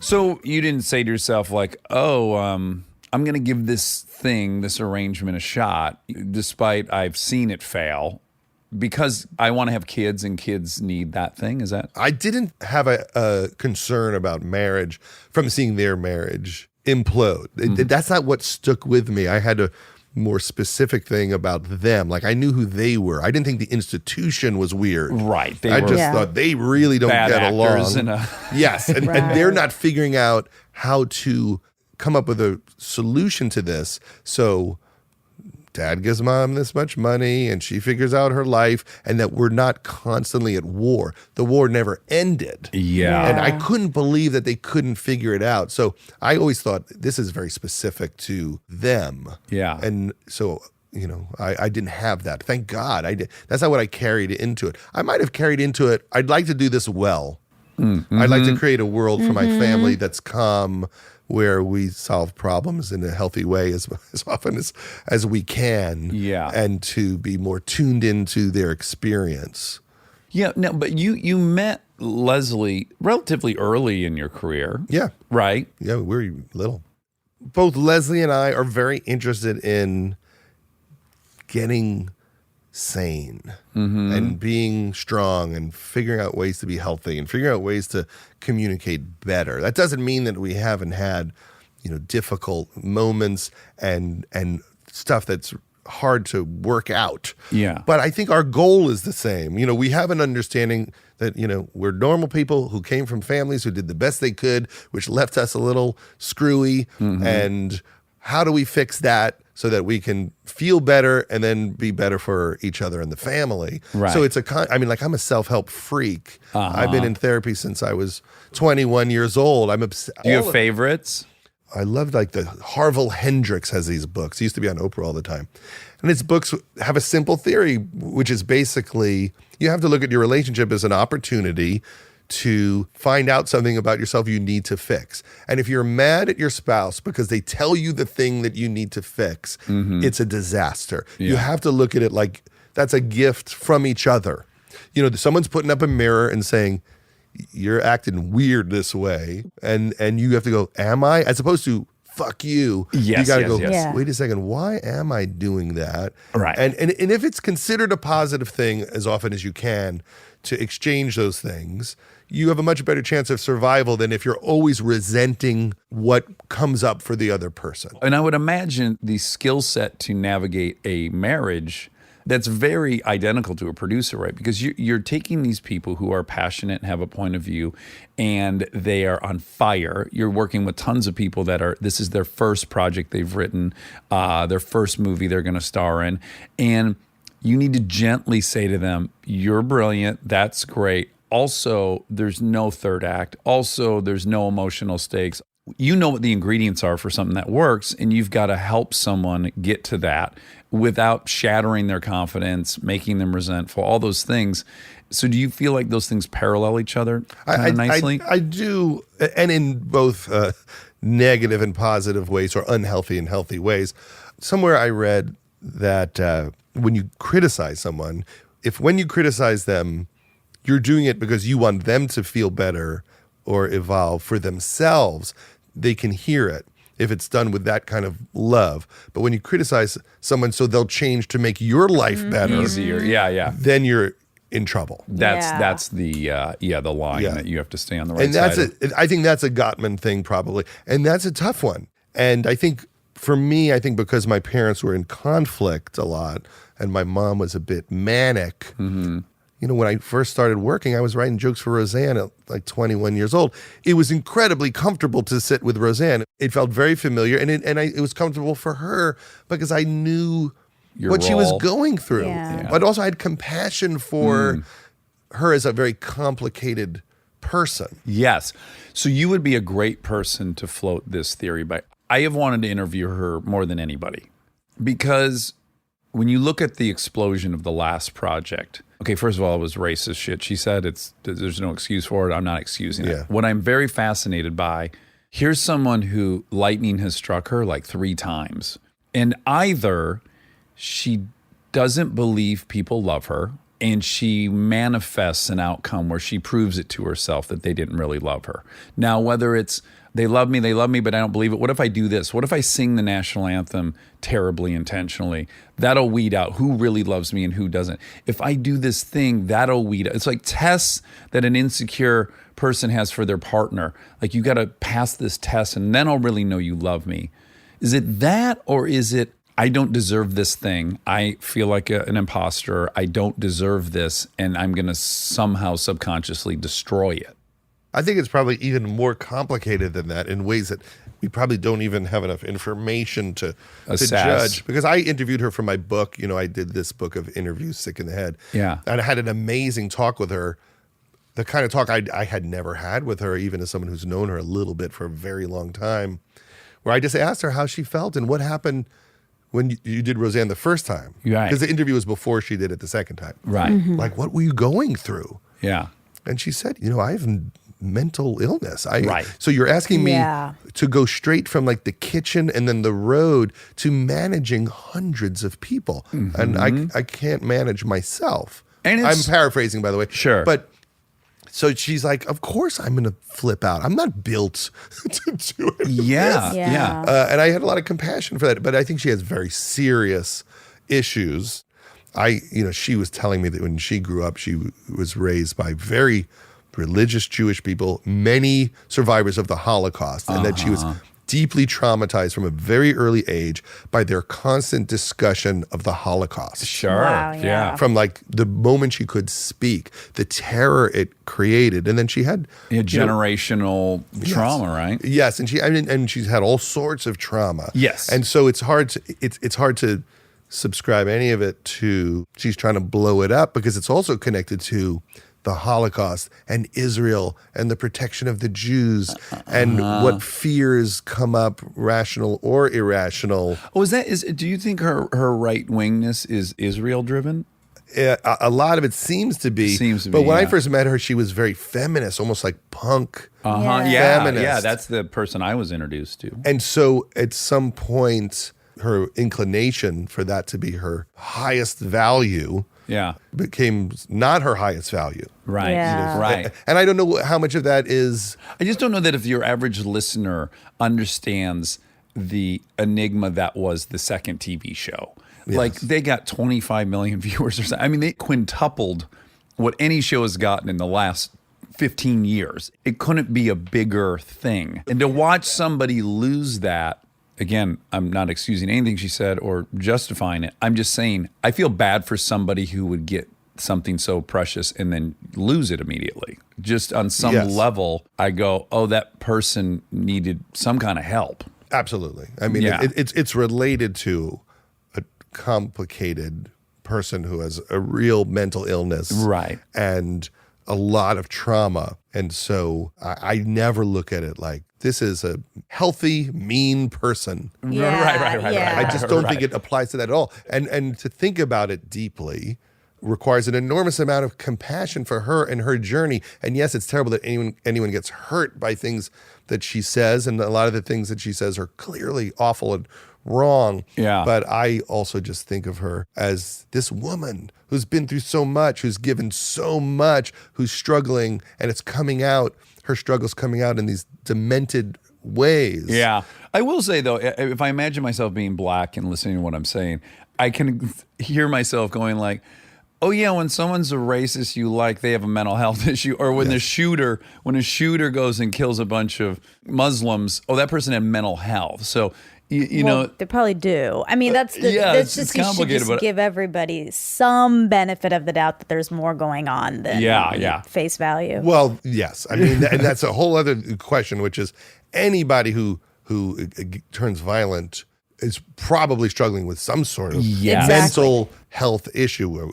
To what extent are people purely evil or actually ill and broken in some way that leads to violent choices? Yeah. And that's a hard discussion to have. Yeah. I mean, that's why no one does it. Yeah. Yes. I mean, in a nutshell. Yeah, because a lot of those people, there's something really going wrong, and Yeah. it's not that simple. Well, I can admit my own the own limits of my empathy. Like Monica and I watched 3 white nationalist documentaries in a row on Netflix. Yeah. They're really, really great. I had to admit after the fact, when I watched the guy that they've captured that joined ISIS, I'm like, oh, that guy's just evil and he wants to kill me, and I don't know that that person can be fixed. All right, that's how I feel, honestly. I'm watching these white nationalists, and I'm going, dude, these were the guys in my high school that no one ever talked to one time, had 0 friends. They would have fucking adopted any ideology to have someone to talk to. So I'm already finding my way to have compassion for them. And clearly it's just because they're white. I think it's just like my own primitive monkey brain somehow identifies with them. That's the length of my empathy. And I can start to see, oh, this is a tragically lonely person who's now doing this vile, horrendous thing. But I think the motivation's friendship, bizarrely, Yeah. family. And connection. Yeah. And I said to Monica, wow, I really have to work on extending that the guy who joined ISIS is likely the same exact person. And there's a religious aspect to it. yes, Yeah. there is Just religious. when people think there's a religious reward for violence, and if you've been trained from birth to believe Yeah. it, Yes. I mean, there are some people who pick up that part later. Yes. It's we all know from being parents, if I said the same ideas to my kid wall to wall, the entire ride, Yeah. they're capable of anything. Yes. But I speaking of appreciate that, actually, because you said that your parents said life isn't fair, or that's really the only. Mm-hmm. So do you think being told that over and over again, you have that philosophy still? I Or you think try on to- some level, I'm always fighting against the abyss of that spiritual void Yeah. that I was given. They didn't just not take me to temple. They did not replace it with anything. Yeah. There was no Buddhist discussion because the people weren't even talking about Buddhism back Yeah. in the 70s. Yeah. But there wasn't a philosophy. They were kind people who were nice to everyone in the world. And so that's why hopefully I'm a nice person, just mirroring how they interact with the world. But when you have nothing, I think it spins you out. So you spend the rest of your life going, what can I fill that with? Well, right. In addiction, we say, you have a God-shaped hole and you just shovel everything into it and it's just not going to plug that hole. No, I don't believe in God, but I've found other things that I feel like plug the God-shaped hole. Sure. Yeah. And that's where I'm always at. Like it is like Shandling's, says he saw something on the other side when he had a near-death experience. Yeah. I'm more like that guy. Like someone tells me a ghost story. I'm like, good, okay, at least I'm a ghost. Yeah. And I'm desperately looking for something. And I'm trying to like let go of even that, which is hard. Yeah. So even the fact that you worked with Roseanne, you also wrote a couple of Tom specials in that Yes, same period, sure. right? And then, I mean, so many different personality types and characters that you've been able to be fruitful with. A, are you a chameleon? Did you start as a chameleon? And then as you become crazy successful, are you less of a chameleon? I think the journey for me was I wasn't sure who I was. I wasn't sure what my voice was, but I was able to mirror other people's voices. I could sit with Jim Carrey and write sketches for In Living Color with him and work with Ben and figure out, you know, what his style was. And then at some point from working with Gary, watching how Gary mined his personality and his experience, I realized, oh, this is what I'm supposed to do, but I think I'm not interesting. I don't think my life has been that interesting, and I don't think my point of view is that interesting, and that was my block for a long time. What era is this that you're This is feeling like that way? in the 90s, in the late 90s, and so I'm working with Gary, and I'm seeing how he's doing it, and I'm very impressed, but I just thought, I'm not interesting like Gary. And then I worked on Freaks and Geeks with Paul Feig. And Paul Feig he's digging deep into all his stuff. And slowly I realized, oh, some of my stories apply to these characters. Right. So Paul's parents didn't get divorced, but my parents got divorced. So I could talk to everyone about how I became obsessed with juggling and so I became obsessed with that. And so we did an episode where Sam Levine's dad's cheating on his mom, and he deals with it by becoming obsessed with ventriloquism. And then, you know, we had Martin Starr being a latchkey kid, coming home alone and just watching Shandling on Dinah Shore. And we see what it's like to just be lonely and just watching comics on TV. And I started putting those things on the show. And Jake Kasdan said to me once, you know, Jake, Yeah. obviously, and he said, I think that's the best thing you ever did, was that scene where Bill watches Gary Shandling alone in his house. And that was a big moment for me, like, oh, maybe it is interesting.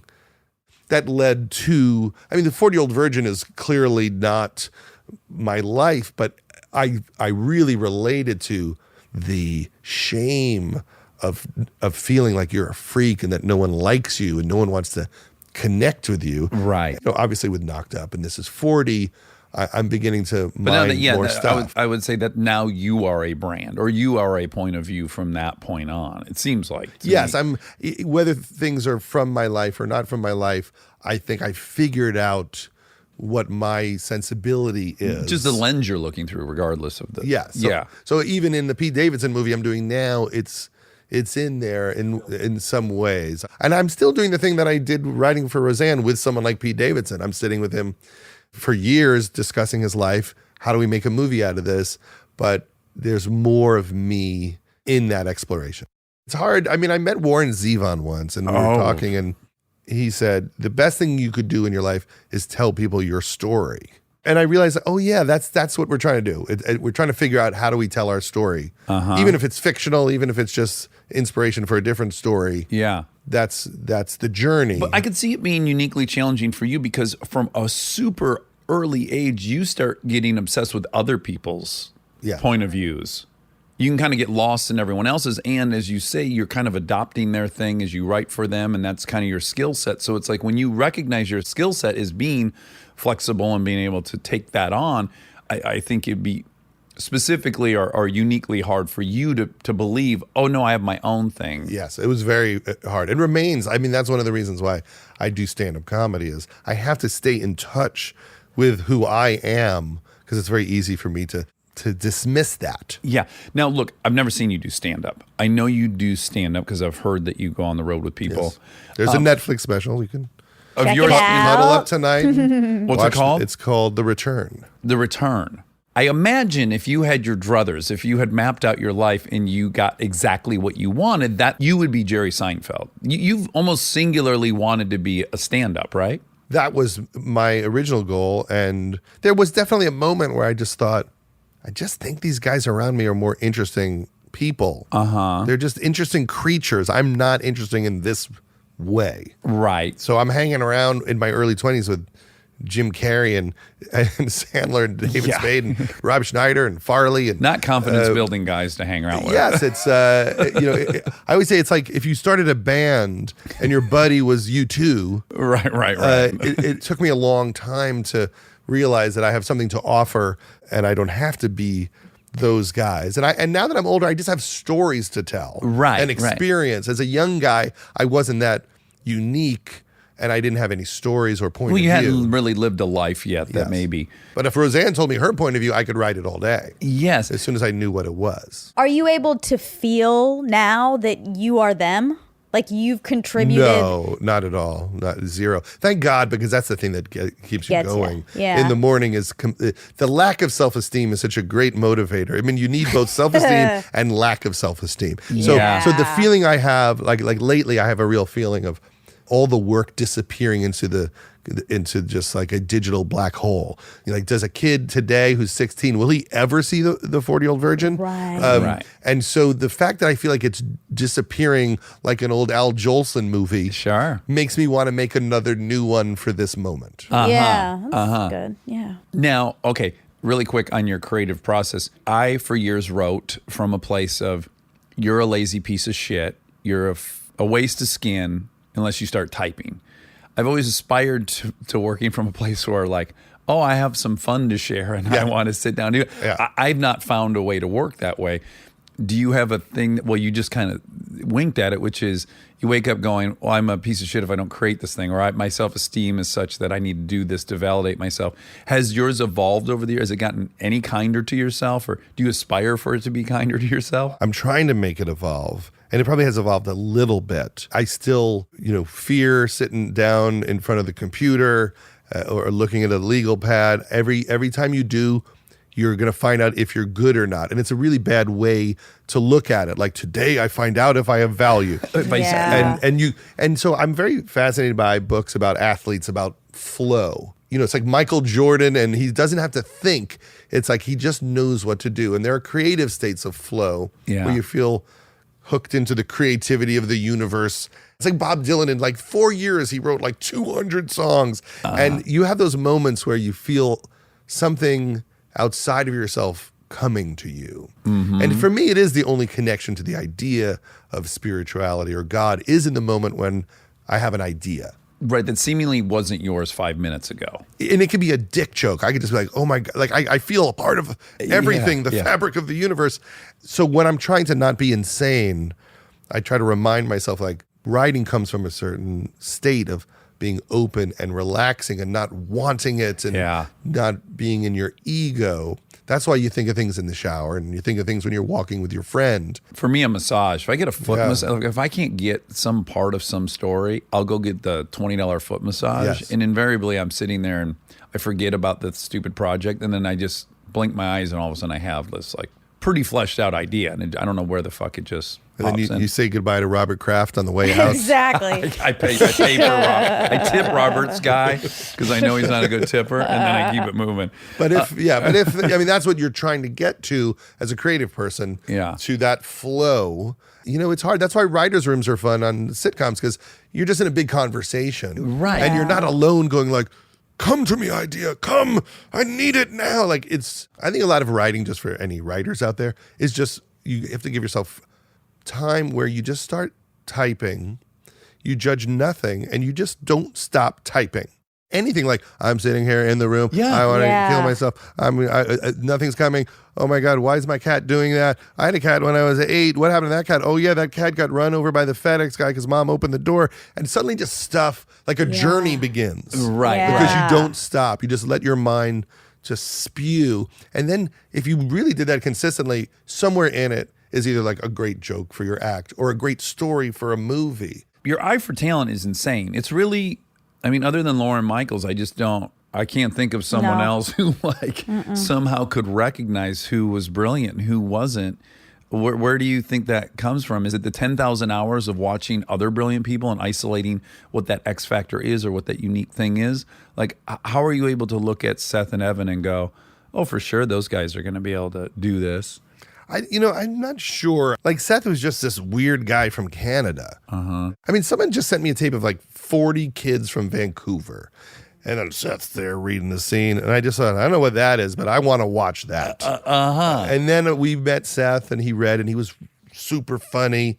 And we said, every group in high school's got one of those guys. Yes. So it starts with that. Like, we need like that sarcastic energy. Like, that's a original presence I've not seen on TV, but I lived with as a kid. Right. It felt very true. Yes. And then you get to know him, and suddenly you realize, oh my God, this guy has a huge heart. Oh, he's a sweetheart guy. And he's so smart and funny. And when we can't figure out how to fix a scene, his suggestions are generally correct. Right. Oh, when we do improv with him about a scene, his instincts are amazing. Yeah. And then when we did Undeclared, I wanted to work with Seth again. I thought, we should just make him a writer on the show. And people are like, well, he's 18 years old. I'm like, yeah, but I think he might be as good or better than everyone on this show. And so it reveals itself. Right. In some way. It's not instantaneous. So Jonah was in 40-Year-Old Virgin. He has one 90-second scene. But in that day, we were like, I think this guy might be a genius.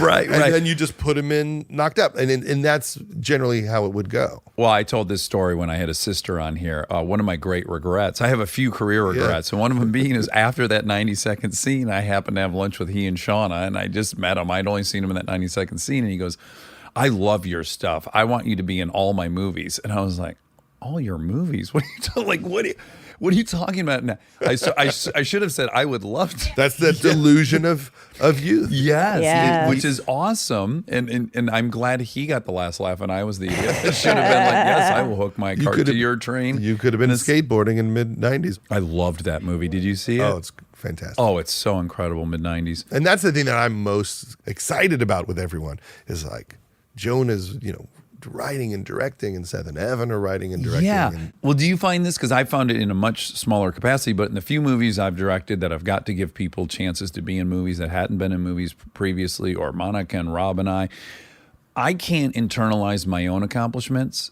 for better or worse, probably for better, to keep me motivated, but I can internalize their opportunities sure, in a way that is so fulfilling. We're not responsible for any of it, but we always loved Jonah, and as a result, due to some weird sliding doors thing, he's in Wolf of Wall Street. Yeah. So there is a parental or family feeling. It's similar to Maude being on Euphoria. You have nothing to do with it, but you just feel proud. But you're a part of the story in a significant way. So that was one of my other questions is it heartbreaking when people go their own way? Even if it's expected. Yeah, it's brutal. It's brutal, right? Because all the groups drift. I've had to make that adjustment. As a child of divorce, I project a lot of stuff onto it because I want everyone to stay together. Yeah. And I also feel like we all have magic together. And so there is magic elsewhere, but there's a very special kind of magic when we collaborate. So I always want to be in the cycle. Like, maybe we're all not going to do everything together, but 1 out of 5 or 6, we should do it. We should do it because this, I feel that way about Will and Adam. I love everything that they both do, but you want there to be in the cycle. Yeah. Because no one else can do that. So I find all of it weird. I find the transitory nature of show business hard. Yes. Yeah. I don't like that I just made the Pete Davidson movie with all these people. So I meet a whole bunch of new people, Yeah.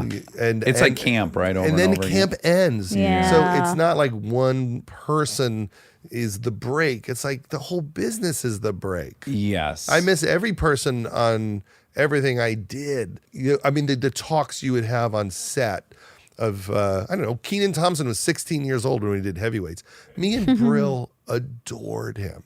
We were just like, this is the coolest, funniest guy ever. Yeah. And, on Cable Guy, Jack Black was in Cable Guy and Owen. So it's almost like that version of people you miss. I'm so sad that I don't get to sit every day with Pete Holmes and kick around crashing ideas. Yeah. So in a weird way, it's constant grief.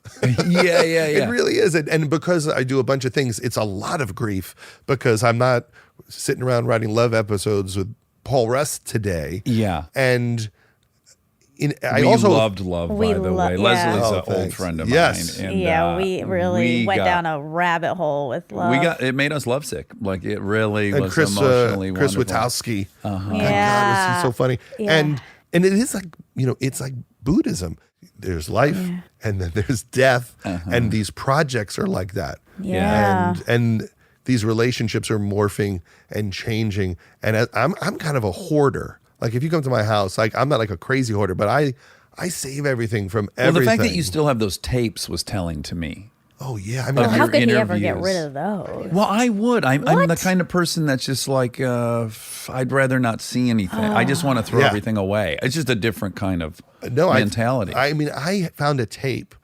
I was doing the Shandling documentary, and I remember Gary was building a house, and he thought it would be a funny HBO special to show the entire process because he's like, I'm going to wind up in lawsuits with all the contractors. Let's just start taping it. And we'll just keep visiting the site. So we did it a few times, and it was hilarious. And then he stopped doing it because he really did get into lawsuits with everybody. And then I had an old tape from 1991 of Roseanne doing stand-up at the Improv, like a high 8 tape, because I was helping her with her act. And then at the end of that tape, there's Gary on the construction site. And it's him, and in the background, he's just kind of quietly pointing out that no one's working. And he's going like, see those guys over there? They're not doing anything. And it's in the Shandling doc. So, but my whole personality is to not want things to change. right. Yeah. So that, I think, is the lesson for me, to wish everyone well and to not hold on too tight, because you can't. It's just not the nature of how things work. Yeah. You're setting yourself up for heartbreak, resentment, all those things. Yeah. Do you find it doesn't appear so because you've had great titles? Of the many reasons I'm jealous of Tarantino, one of them is his fucking ability to title something is so uniquely great. Yeah. Do you All of struggle with titles? I mean, I've gotten lucky because some things just hit you like, oh, knocked up. Sure. Oh, I guess that works. Or the 40-year-old virgin, just say what it is. Yes. This is 40. Right.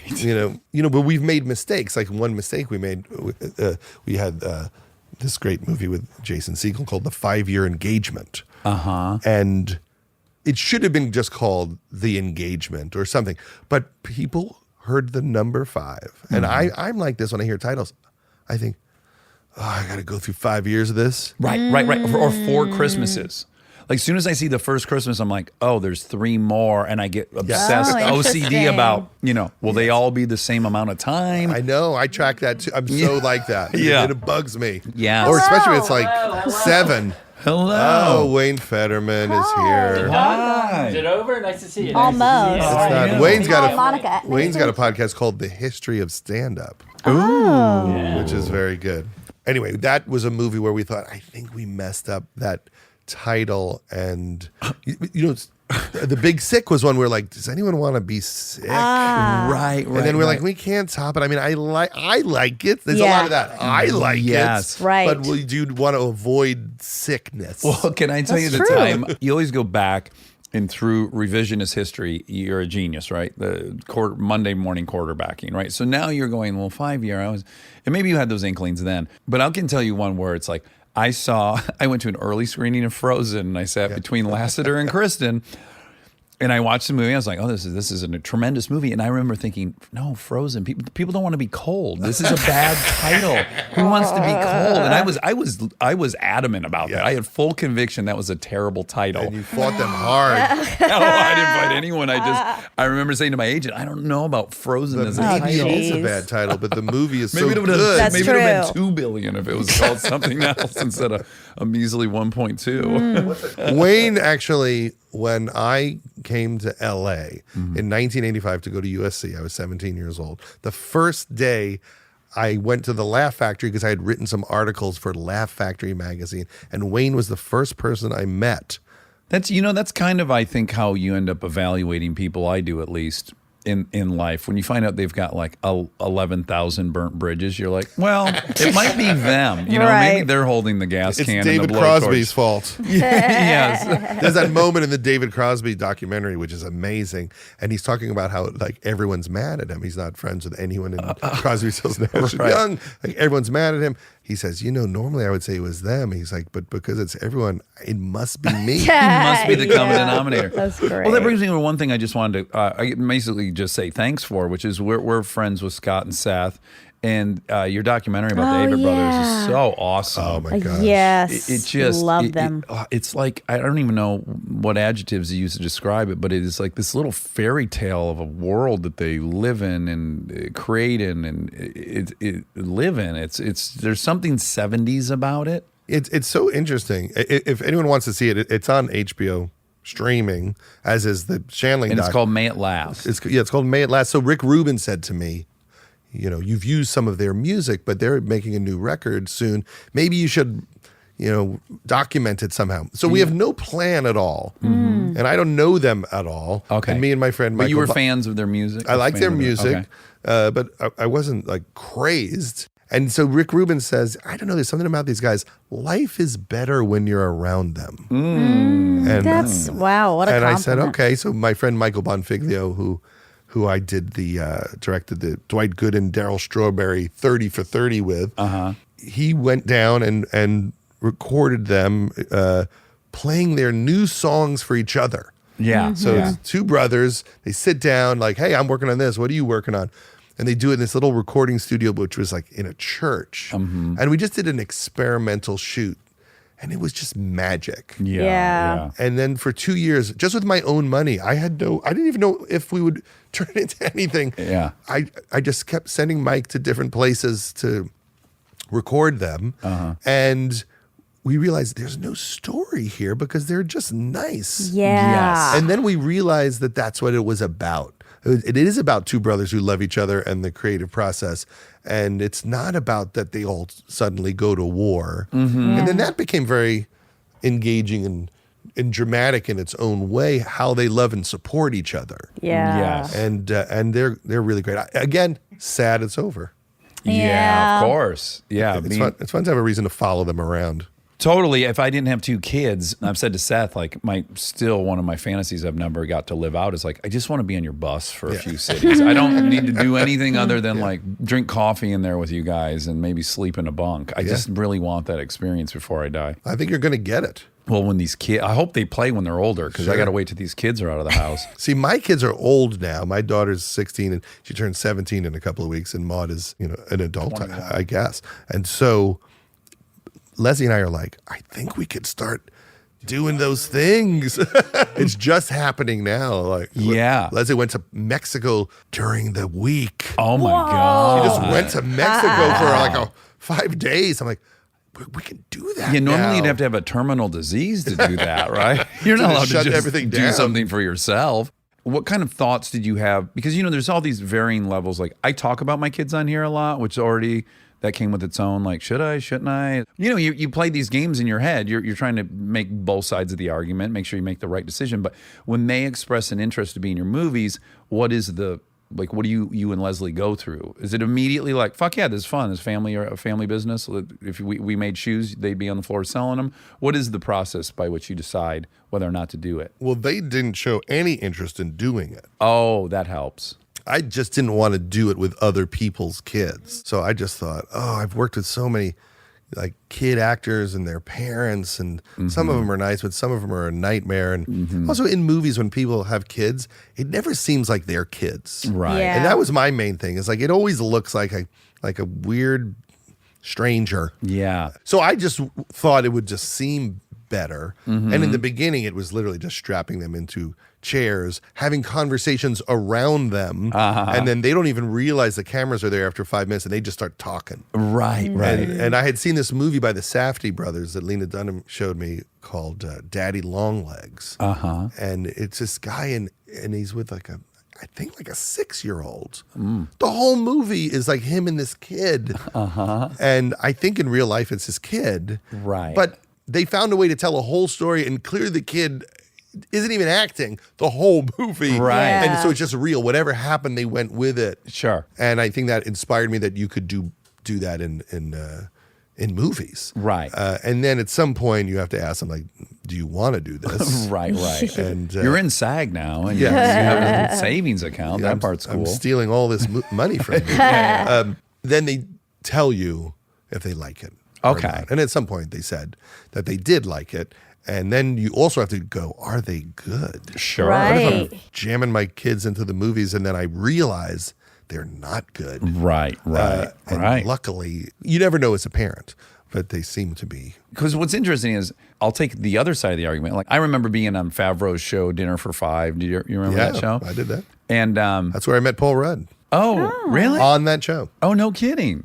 Well, that was fruitful. But Tim Blake Nelson was on. Sure. And he was saying that he gets really embarrassed when he gets stopped by people in front of his kids. Now, I don't like getting stopped because just that's my time with my kids. I don't want to interact with anyone but my kids. But that wasn't his reason. He found it to be very embarrassing that he would be being recognized for this, what is a silly job, basically. Like he's not a doctor or something.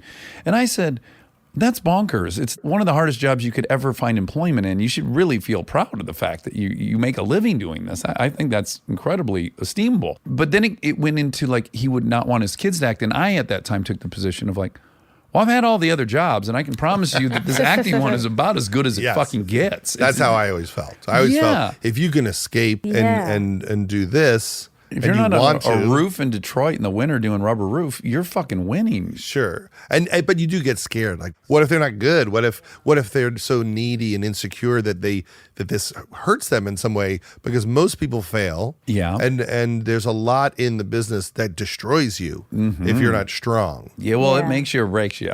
Yes, for sure. So, I try to float above it now a little bit and go, well, if you want to. But generally, I preach this business is easier if you also learn how to write, direct, and produce. And you can Yes. just keep switching gears. If you're not getting an acting job, go sit and write. And if you know how to do that, it's a fun career. If you're just waiting on someone to give you a gig, Give you a phone call. It's hellish. If you're waiting on Carl's Jr.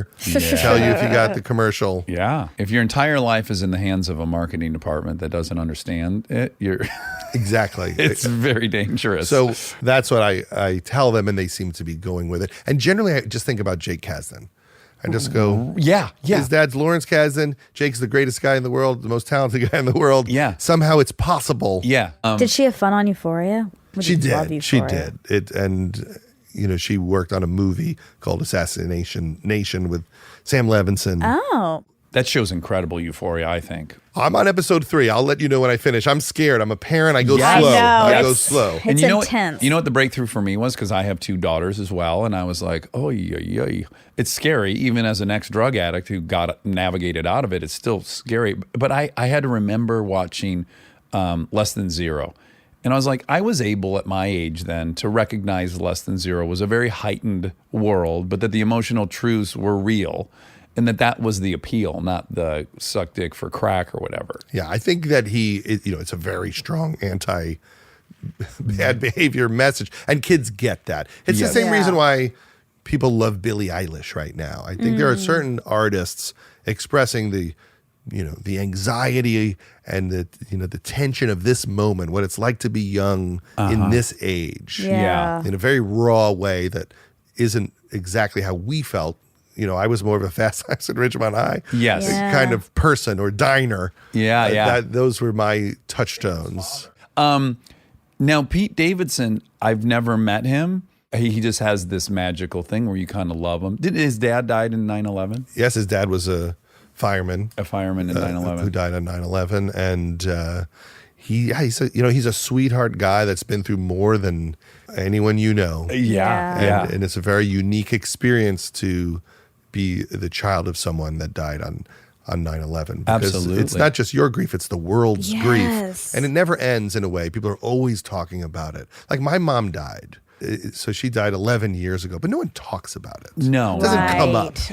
Yeah, it's just a complicated experience that only a few people understand. Yeah. That when you're directly tied into that national trauma, and then you have your personal family trauma at the same time. Yes. And so Pete has been very brave to write about it, both in his stand-up hilariously and darkly in a way that people have responded to, and you realize, oh, this is how he survived as he developed this creativity around it. I mean, he was an amazing stand-up at 17, 18 years old, which is unheard of. Yeah.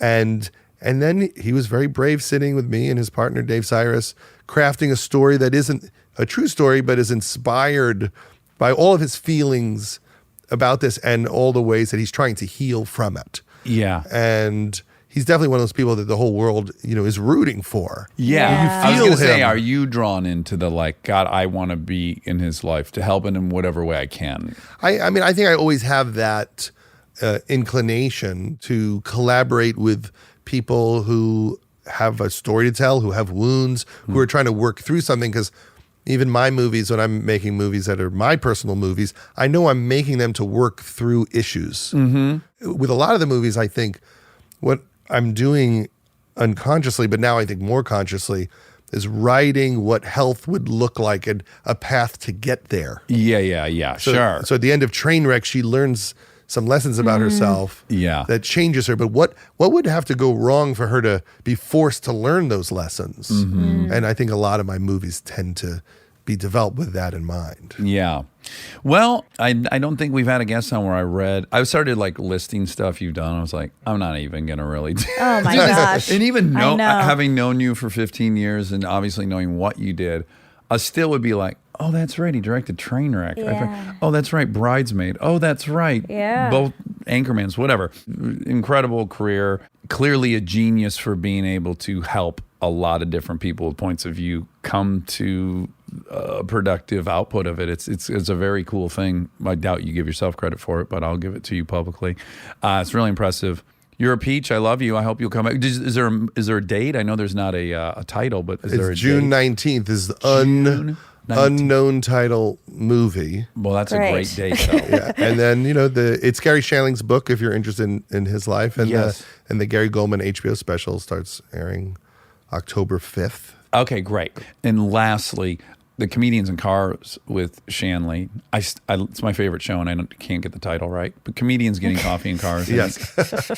With sugar and coffee.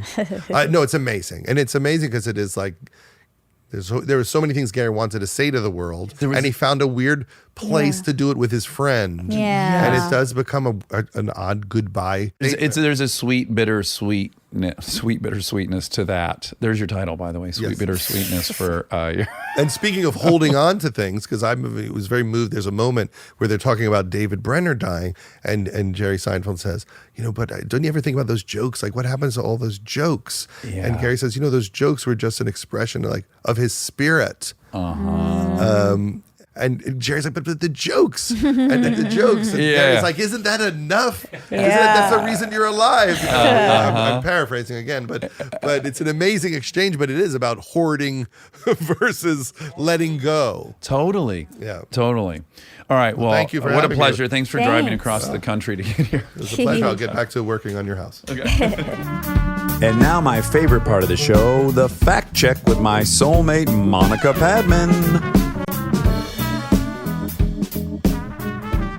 When I get that feeling, I want factual healing. Oh, yeah. Factual healing, all right. Makes me feel so fine. Helps to relieve my mind. Factual healing, baby, is good for me. Oh my gosh. Factual We haven't had a song in a while. healing, something that's good for me. Keeps going. Well, I wanted to read all the lyrics that PMMMCC Combs wrote to me. Puffy Combs. Oh my gosh, it was Puffy Combs. No, it's actually PMMCCOMBS on Instagram. I think it's Puffy. P. Diddy Combs? I love P. Diddy. You do? What? Tell me why. What is it you love about him? Well, I like his songs. I like his Making the Band show. God, I loved that show. Oh, I didn't watch it. Oh my God, it was a good show. And I tried to learn the dance on my own. Oh, you did? Yeah. And did you succeed? Kind of. I'd love to see it. I don't remember it. Oh, okay. Never What mind. about Shake Your Tail Feather? How's that one go? Bend over, let me see you shake your tail feather. Bend Well, over. no, let me... this Did is- you see me shaking my tail I feather? do. I see. I do. So gross because I'm on my side. Yeah, you're in It's a so good position vulnerable. for a fart. Yeah, it's very prone. Yeah. So we had Judd Apatow on. Judd Apatow. Oh, wait, before we talk about Judd. Okay. So Brett Weinstein emailed me back. Okay. And he said, do you mean literally false, metaphorically true? Metaphorically true. That's his statement. Well, the whole thing is literally false, metaphorically true. Oh, literally false, metaphorically true. Huh. Yeah. That seems like a lot of words. Well, I thought he just, yeah, great. I don't want to fight with you. I remember saying these are metaphorical truths when I was talking to him. So I'm just wondering if he's added those words and that he's added those two first words maybe to the thing that we talked about on the podcast. But it's it's probably just his general thought on it. Literally false, metaphorically true. And maybe when he literally false, comma. Yeah. Okay, great. You said it as one thing. Literally false, metaphorically true. I was like, I don't remember it being 4 words, but literally false, comma, metaphorically true. Yeah. Now I'm on board. So that is what it was. Okay. How was your drive out here? We're live from the set of we're on a ABC's Bless This field Mess, trip. which just got ordered today for more episodes. If you're a fan of the show, there'll be 5 or 6 more coming on the backside of that 13. Congratulations. Thanks. Congratulations to the crew and all the great actors that got us in that situation. Like you. You're one of those. I'm the straight man. No. I am. I was just talking about it yesterday with one of the directors. It is almost the first time in my career where I am the bona fide straight man. Yeah. And everyone else gets to be real funny around me. Charactery. Yeah. Yeah. And just most of the time working for me, I was doing that. Yeah, that's true. And now I'm like Jason Bateman in Arrested Development. Do you have some insecurity about that? No, I like it. You do? Yeah, I like generally I always felt like that was on my shoulders in a scene. Yeah. Like to deliver something crazy or funny, or the scene wouldn't be crazy or funny. Now I'm like, oh, not my problem. Yeah. This is Keckner is going to do this. And then he does it, and it's fun to watch. Yeah, that's true. I get a front row seat, and none of it's on my plate. Yeah. Being the straight man, though, for people who don't know, if they're not in comedy, there's generally 2 characters, a straight man and a character. Crazy person. Yeah. And the straight man is there to sort of bounce off and sort of reflect normalcy. The audience. Yep. And it's actually very hard to do. It's very hard to be a straight man in a comedy and still have energy and be an interesting character. Right. Which you I'm trying do. to think of a great example of like a comedic straight man whose career was being the straight man. Well, you sort of said it. Bateman, yeah. Yeah. Dan Aykroyd, I think, for the most part. Mm-hmm. Like he and Belushi. Belushi was kind of crazy, and he was more the straight man. Yeah. Or Spies Like Us, Chevy Chase was bonkers, and he was kind of straight man. Yeah. Anyways, I like it. Yeah, good. Yeah, but I can see if I hadn't got to do the other thing, I would be jealous Sure. of them. Sure. Because they're getting all the laughs on set. Yeah. Okay, Judd. So we had Judd on, which is a big fish, big get. What a resume. Are you kidding me? I mean, my goodness. I don't know if anyone's ever had a string of comedies like that are that successful. No, it's pretty amazing. I also was thinking because, he has this book for Gary Shandling's book. Uh-huh. And he did a documentary about him. Yeah. And he was his mentor. And I was just thinking about that. He's keeping him alive. Right. And that made me sad for him. I mean, and it made me happy for him that he's able to do that and still sort of delve into his world. But it also made me feel like, oh, he doesn't want to let go of him. Right. Which made me feel sad. For him, yeah. Yeah. It's hard to love people that much. Should I be doing that for somebody? I guess I haven't had a real close friend in the public eye who died who I can keep alive. I'll do it for you. You will? Okay. We'll start working on it. It's probably a couple years out. Start going through my journal. When you die, what do you want to happen with your journals? Everyone can read it. They can? Absolutely. I'll be dead. But what about the people in them What about them? that are alive? It might affect them. In what way? Well, I don't know what's in your journals, so I don't know. But if you're talking about someone, I generally don't write anything bad about anybody. you don't. My journal's about me, Yeah. how I react to stuff, what happened, what I'm afraid of. Yeah. It's not like Monica's a bitch, Right. Rob's a Well, dick. you did write in your journal that you hoped I would die. In your dream, you thought I did that. Yeah. Which I never would do, nor have I.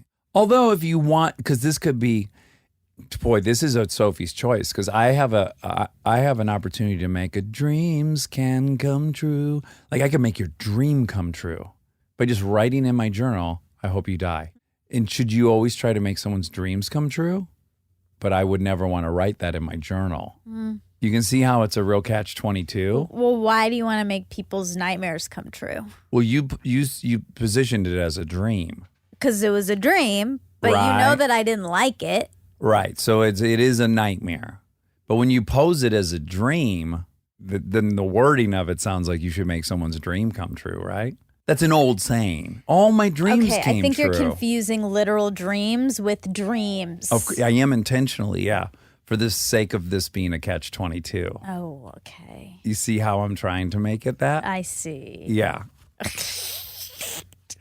Well, yeah, you could make it come true. I'll check when you're dead. See what you decided to do. Okay. Let me ask you this. If Ashok passed and you found out he had been keeping a journal for 30 years, would you read it? Yes. You would. So then I'm inclined to think my daughters will read it, my Yeah, journal, I think they probably which will. I would want them to read. Mm-hmm. I think as they get into their 20s, that's when I started writing it. Yeah. Hopefully they'll recognize I was struggling with the same stuff they might be struggling with. Because they'll probably think, oh, we think of our parents as like, they don't even have feelings. Right. I know. They're just honky-dory. Yeah. They're plodding along. Yeah. Found out Ashok was like really wrestling with some kind of stuff that related to you. That could be comforting. That makes sense, but I don't think they need to find out when you're dead. Why don't you just tell them when you're alive? Like, I think you Well, I can intend share to. that. Yeah. Yeah. Yeah, I think you can share all that. Yeah. I don't plan on keeping any of that secret. Yeah, because I think, like, it's extra sad if they find it all out after when, like, they can't even talk about it with you or... Unless they hire a medium That's true. to communicate with me. I hope... If I'm dead and I keep getting interrupted by a medium, I'll be frustrated. You will? Well, what if do you it's- think you'll be doing that you'll get frustrated by? It's supposed to be Eden, right? It's supposed to be heaven. It's supposed to be euphoric and blissful and a love you've never experienced. So hey Dax, yeah, I'm just talking with your uncle right now. He hired me. Yeah. He wants to know if you remember where his car keys are. You were the last person to see him before you died. Like, well, fucking figure out your owner stuff. I'm up here now. Okay. I worked hard to get here. Well, no. Monica, did you have a favorite part of Nashville? Was it fun to see your four friends? Yeah, my friends came from Georgia. They drove. We watched the game, the big Georgia game. And Georgia, Florida. They're inordinately attractive. Are they? I think so. I think so too. Yeah, they're really good looking. Yeah. Last night we interviewed somebody Yeah. in the evening. Yeah. We were talking about popularity. Yeah. And I look at those friends you have. They were popular. Yeah. Yeah. They were. And you're in their group, so you were popular. There's almost no two ways about I it. still think there's differences. We all feel unpopular, I think. Maybe No, is no. it? I don't think I was unpopular. Oh, I would never okay. say that. Okay. But I don't think Out of 10, you'd give yourself a 6 of popularity?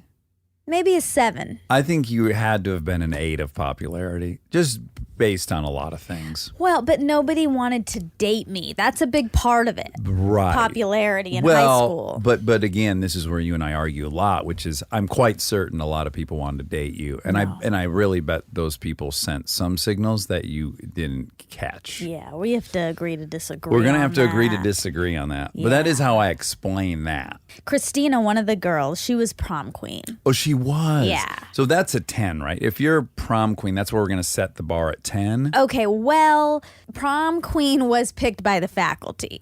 What? That's weird. It is weird, but she was very popular. That's why they shouldn't be able to. I know. It It's just weird. means like teachers' pets are going to get Kind picked, of, right? Yeah, but I think that's the point. Is like these are like good kids, Okay. which is well, nice.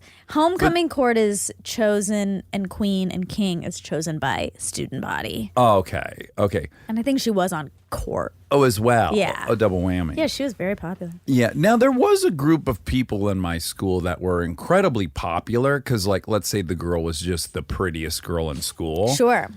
But rarely did that person then have the most sparkly personality where they would be overall. So it was literally just their looks had them in that top strata of popularity. But then they Yeah. weren't even that outgoing. Like some people are Oh. introverts and super hot That's true. and become super pop. There were two groups. Mm-hmm. One was like kind of like the party group. Mm-hmm. That was the most popular, I would say. Okay. I wasn't in that, although I was friends with everyone in it. Sure. But These were they the athletes as well? Some of them were on my cheerleading squad, and yeah, some football But the players. guys were football players? Yeah. They seem to get a fast pass, the football players, into Yeah. popularity. They do. They Yeah. do. Rob, were they the most popular in your school, football players? Yeah, I guess so. Yeah. Okay. Rob, what would you give yourself out of 10? I was friends with kids not at my school that were all like older musicians. That's a move. So I was, yeah. Now, was that a reaction to? Explain how that came to be. I was friends with all of the like jock people, elementary school, junior high. Okay. Who played sports. And then high school kind of was like, You blazed your not own into trail. that. Yeah. No, was it because though you did not feel like you were being embraced by that group? Because now I too had a satellite group of friends not in my high school, but that was largely a response to me in 9th and 10th grade feeling like no one really liked me. So I was like, that's cool. I'll go hang out with these gearhead friends I have. Probably had and a little bit to do with it. a little mixed match. Yeah. Okay. Little chicken, little egg. Well, look at Yeah. us all here. We're all in the same trailer on That's the right. dusty set of Bless This Mess in Newhall, California. Equifinality. Oh, equifinality. So many roads leading to one place. Yeah, we just learned that word yesterday. We like that. That a good word word. to me is very soothing. I like it too. Equifinality. It sounds like water. I think equifinality. Equifinality? What was I saying? Aquafinality? Yeah. You made it watery. I think aquafinality should be a thing too because all streams will end up in the ocean. So they are aquafinite. You're right. Okay, Judd Apatow. Okay, yeah, Judd. So I just felt sad for him that he had Lost someone he loved so much. yeah. But I will keep your memory alive. Or maybe I'll die. Hopefully we'll die together. That'd be fun. Wouldn't that be great? Yeah. We're like, let's see, I would be 102, you're 90. Yeah. And that's we're- pretty good. You're visiting me in my retirement community. Oh, and you're even drunk. and I'm hammered. And even though I've agreed that I can drive a golf cart because I'm only staying in the community, we do decide to go off property. And we're crossing a pretty busy wow. road. Okay. And we're in the lap, and we're in the middle of a good lap, and bam! Budweiser truck smashes us. Oh, boy. It turns us into dust. Oh. That's kind of the dream, right? Well, sure. Yeah. Also, is it a men's only retirement? No. Oh, well, then I can live there. Yeah. I just think because you're 90, you're still like on your own. Oh, like, I'm you're on my like maybe feet. living in the city still. I'm out in Arizona Sprightly. in a double wide. Wow. He mentioned that there was a bear on some movie that killed its trainer. Uh-oh. That was Stephen K. Miller, the trainer, not the bear. Yeah, I doubt they would give the bear 3 It'd names. be cool. Yeah. Stephen K. Miller was an American animal trainer wrangler and stunt double who was killed by a bear while making a promotional video. Not even a movie. Yeah. Oh. Yikes. Miller had worked as a trainer at Predators in Action, an animal training facility operated by his cousin, Randy Miller. Randy Miller is the one who owned fucking... Bart the Bear? No, he's the one who owned a New York seltzer water. What? Lifestyles of the Rich and Famous. The dad started New York Seltzer Water, and then he turned the whole company over to his son. Oh, my He's like God. 24 years old, and he's the subject of a Lifestyles of Rich and Famous. He announces a new flavor by base jumping off the roof of the Mondrian. He drag races cars. He has pet tigers. He's walking through the office, and they're almost attacking people. That guy then went into animal wrangling. That's him. So this was The this is his son fucking or the cousin. dad? The son. The son is Randy. Yes, Randy had sweet long hair, he is so awesomely 80s in that lifestyle. And we're sure it's the same Randy Miller. Positive because I know he's gone into predator animal wrangling. Oh, my God. Yeah, the company went belly up, but he Probably after this incident. he had accumulated some wild big cats, from that open savannah. Oh, my God. So he hired his cousin, and then his cousin died. Man. Ooh, I didn't know that. This is a big update. Because, Randy Miller that trains wild and exotic animals for film and television appearances. At the time of his death, Miller was not working as a trainer, but was attempting to perform a bear wrestling stunt supervised by Randy. Yikes. What could be worse Oh my than God. watching a loved one get attacked by a bear? And you're in charge. Yeah, and you're supposed to be, quote, in charge. I've told you this. I'm not afraid of a lot of motorsport stuff. Yeah. I am terrified of animals. They are so unpredictable. Yeah. Every time you see like animals attack TV show, there'd be like clips of always someone on a talk show with a bear, and that bear out of nowhere just goes berserk and attacks. Or these fucking cats. Get real. A lion or a tiger, you can't ever trust they're not going to eat you. I mean, look Never. at Siegfried and Roy. Yeah, and You couldn't be closer to some tigers than they were. yeah. And the one got mauled, right? I think. Severely. Yeah, we're really just playing with fire on these movie sets and TV It's sets. like juggling handguns. I know. I don't mean, you like get good it. at it, but God, it also just goes to show like actors feel like they just can't say it, and you can't because they'll just hire somebody else who'll do it. well, I'll say what I suffered from is you've grown up watching movies your whole life. And in movies, people interact with animals and they jump off cliffs and all this. So like when I was doing Without a Paddle, Yeah. I felt like somehow this has been organized in a way that's safe. Yeah, I know. And it wasn't until I watched a stuntman get hurt where I was like, oh, no one here is impervious to getting really fucked up. I If know. You're doing this stuff. You're doing this stuff. I'm going to do a show where I'm just bedridden the whole like 6 seasons. Oh, my goodness. So I'm just kind of napping there. Is it a will she, won't she get out of the bed like the whole time? That's right. That's right. And a couple times you actually get your feet onto the ground. Well, Like that's you're the gonna cliffhanger. stand. And then we'll see what happens. You're so much season from thinner than not people I associate with staying in bed for 6 years. Like what we would call shut-ins. Oh, sure. You don't have the physique of a shut-in. Well, So you're going to have to wear I'm probably, playing out and I of- have to say it, a fat suit. Now, it's not what I named it, but in show business, Well- you're going to have to wear a fat suit. Well, I can break the stereotype. Or you could put on the weight. Pull a Christian Oh, put on Bale. the weight. Oh, Put on the weight. Wait, guys, no, you don't have to be larger to be a shut-in. You don't have to. You can have just agoraphobia, Yeah. the bed kind. Oh, yeah. Right. Roomophobia. Yeah. Anyway, I'm going to get on that. Okay. Okay, so you said Roseanne, Bar. right, but the show, the new Oh, yeah. the news show got 25 million viewers, quadrupled what any show had gotten in the last 15 years. Oops, I forgot to fact check that last part. Yeah. That's Oops. not going to be right. And already. I don't think Yeah, it's right. it's all Yeah. But the first episode of Roseanne delivered at 18.2 million viewers and a 5.1 rating among adults 18 to 49. So just to put that into context, Bless This Mess is a hit comedy. Yeah. It gets like, I think, 3.5 million viewers a week. Yeah. Kristen's show is a hit comedy. I think gets like 2.6 million viewers a week. Right. And this got 18 on the opening. That's Yes. crazy. So It's in that crazy. case, it is 6 times as much as like your other shows. Well, your that's true. But I Yeah. wonder what the next. biggest. Well, the next biggest would probably be the where they're geniuses, Big Bang Theory, Oh, right. Which or gets a Modern lot. Family. Yeah. The series fell from its height, Okay. and it concluded with a 10.3. Still insane. It's still insane. Yeah. Yeah. Still a humongous hit. That's nuts. Almost impossible to I get these thought- days. Yes. I thought it was really interesting since he knows her, what his thoughts on her and her mental illness and all of that. He thinks, not thinks, he's like, she has a mental illness. She talks about that. And Inner stand up. yes, and he interviewed her for his book. Oh, speaking of that book, Sick in the Head is fantastic. It is? It is so good. I have it. And it's just interviews with all these different comedians, but the interviews are really good and deep Oh. and very interesting. Yeah, it's a good read. I think it's cute that he's returned to interviewing so many times. Because he Yeah. started as a kid calling these comedians and getting on the phone with them That's true. by accident, basically. What a cool full circle. And Yeah. Yeah, he's really manifested some stuff. He sure has.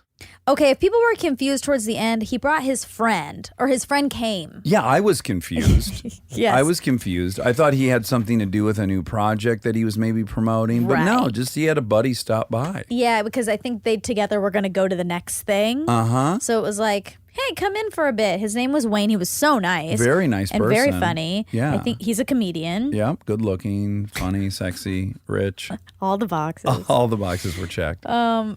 Okay, so he talks about the this movie called Daddy Longlegs, and it's a dad and his kid, and then he said, I think maybe that's his real kid, but it's not. Oh, it was not. The kids are not his real kids, but they are brothers. There's two kids. The two children are Yes, siblings. yes. Okay. But bear no relationship to the lead actor Right. other than friends. I think all friends. Yeah, lifetime friends. Yeah, I think.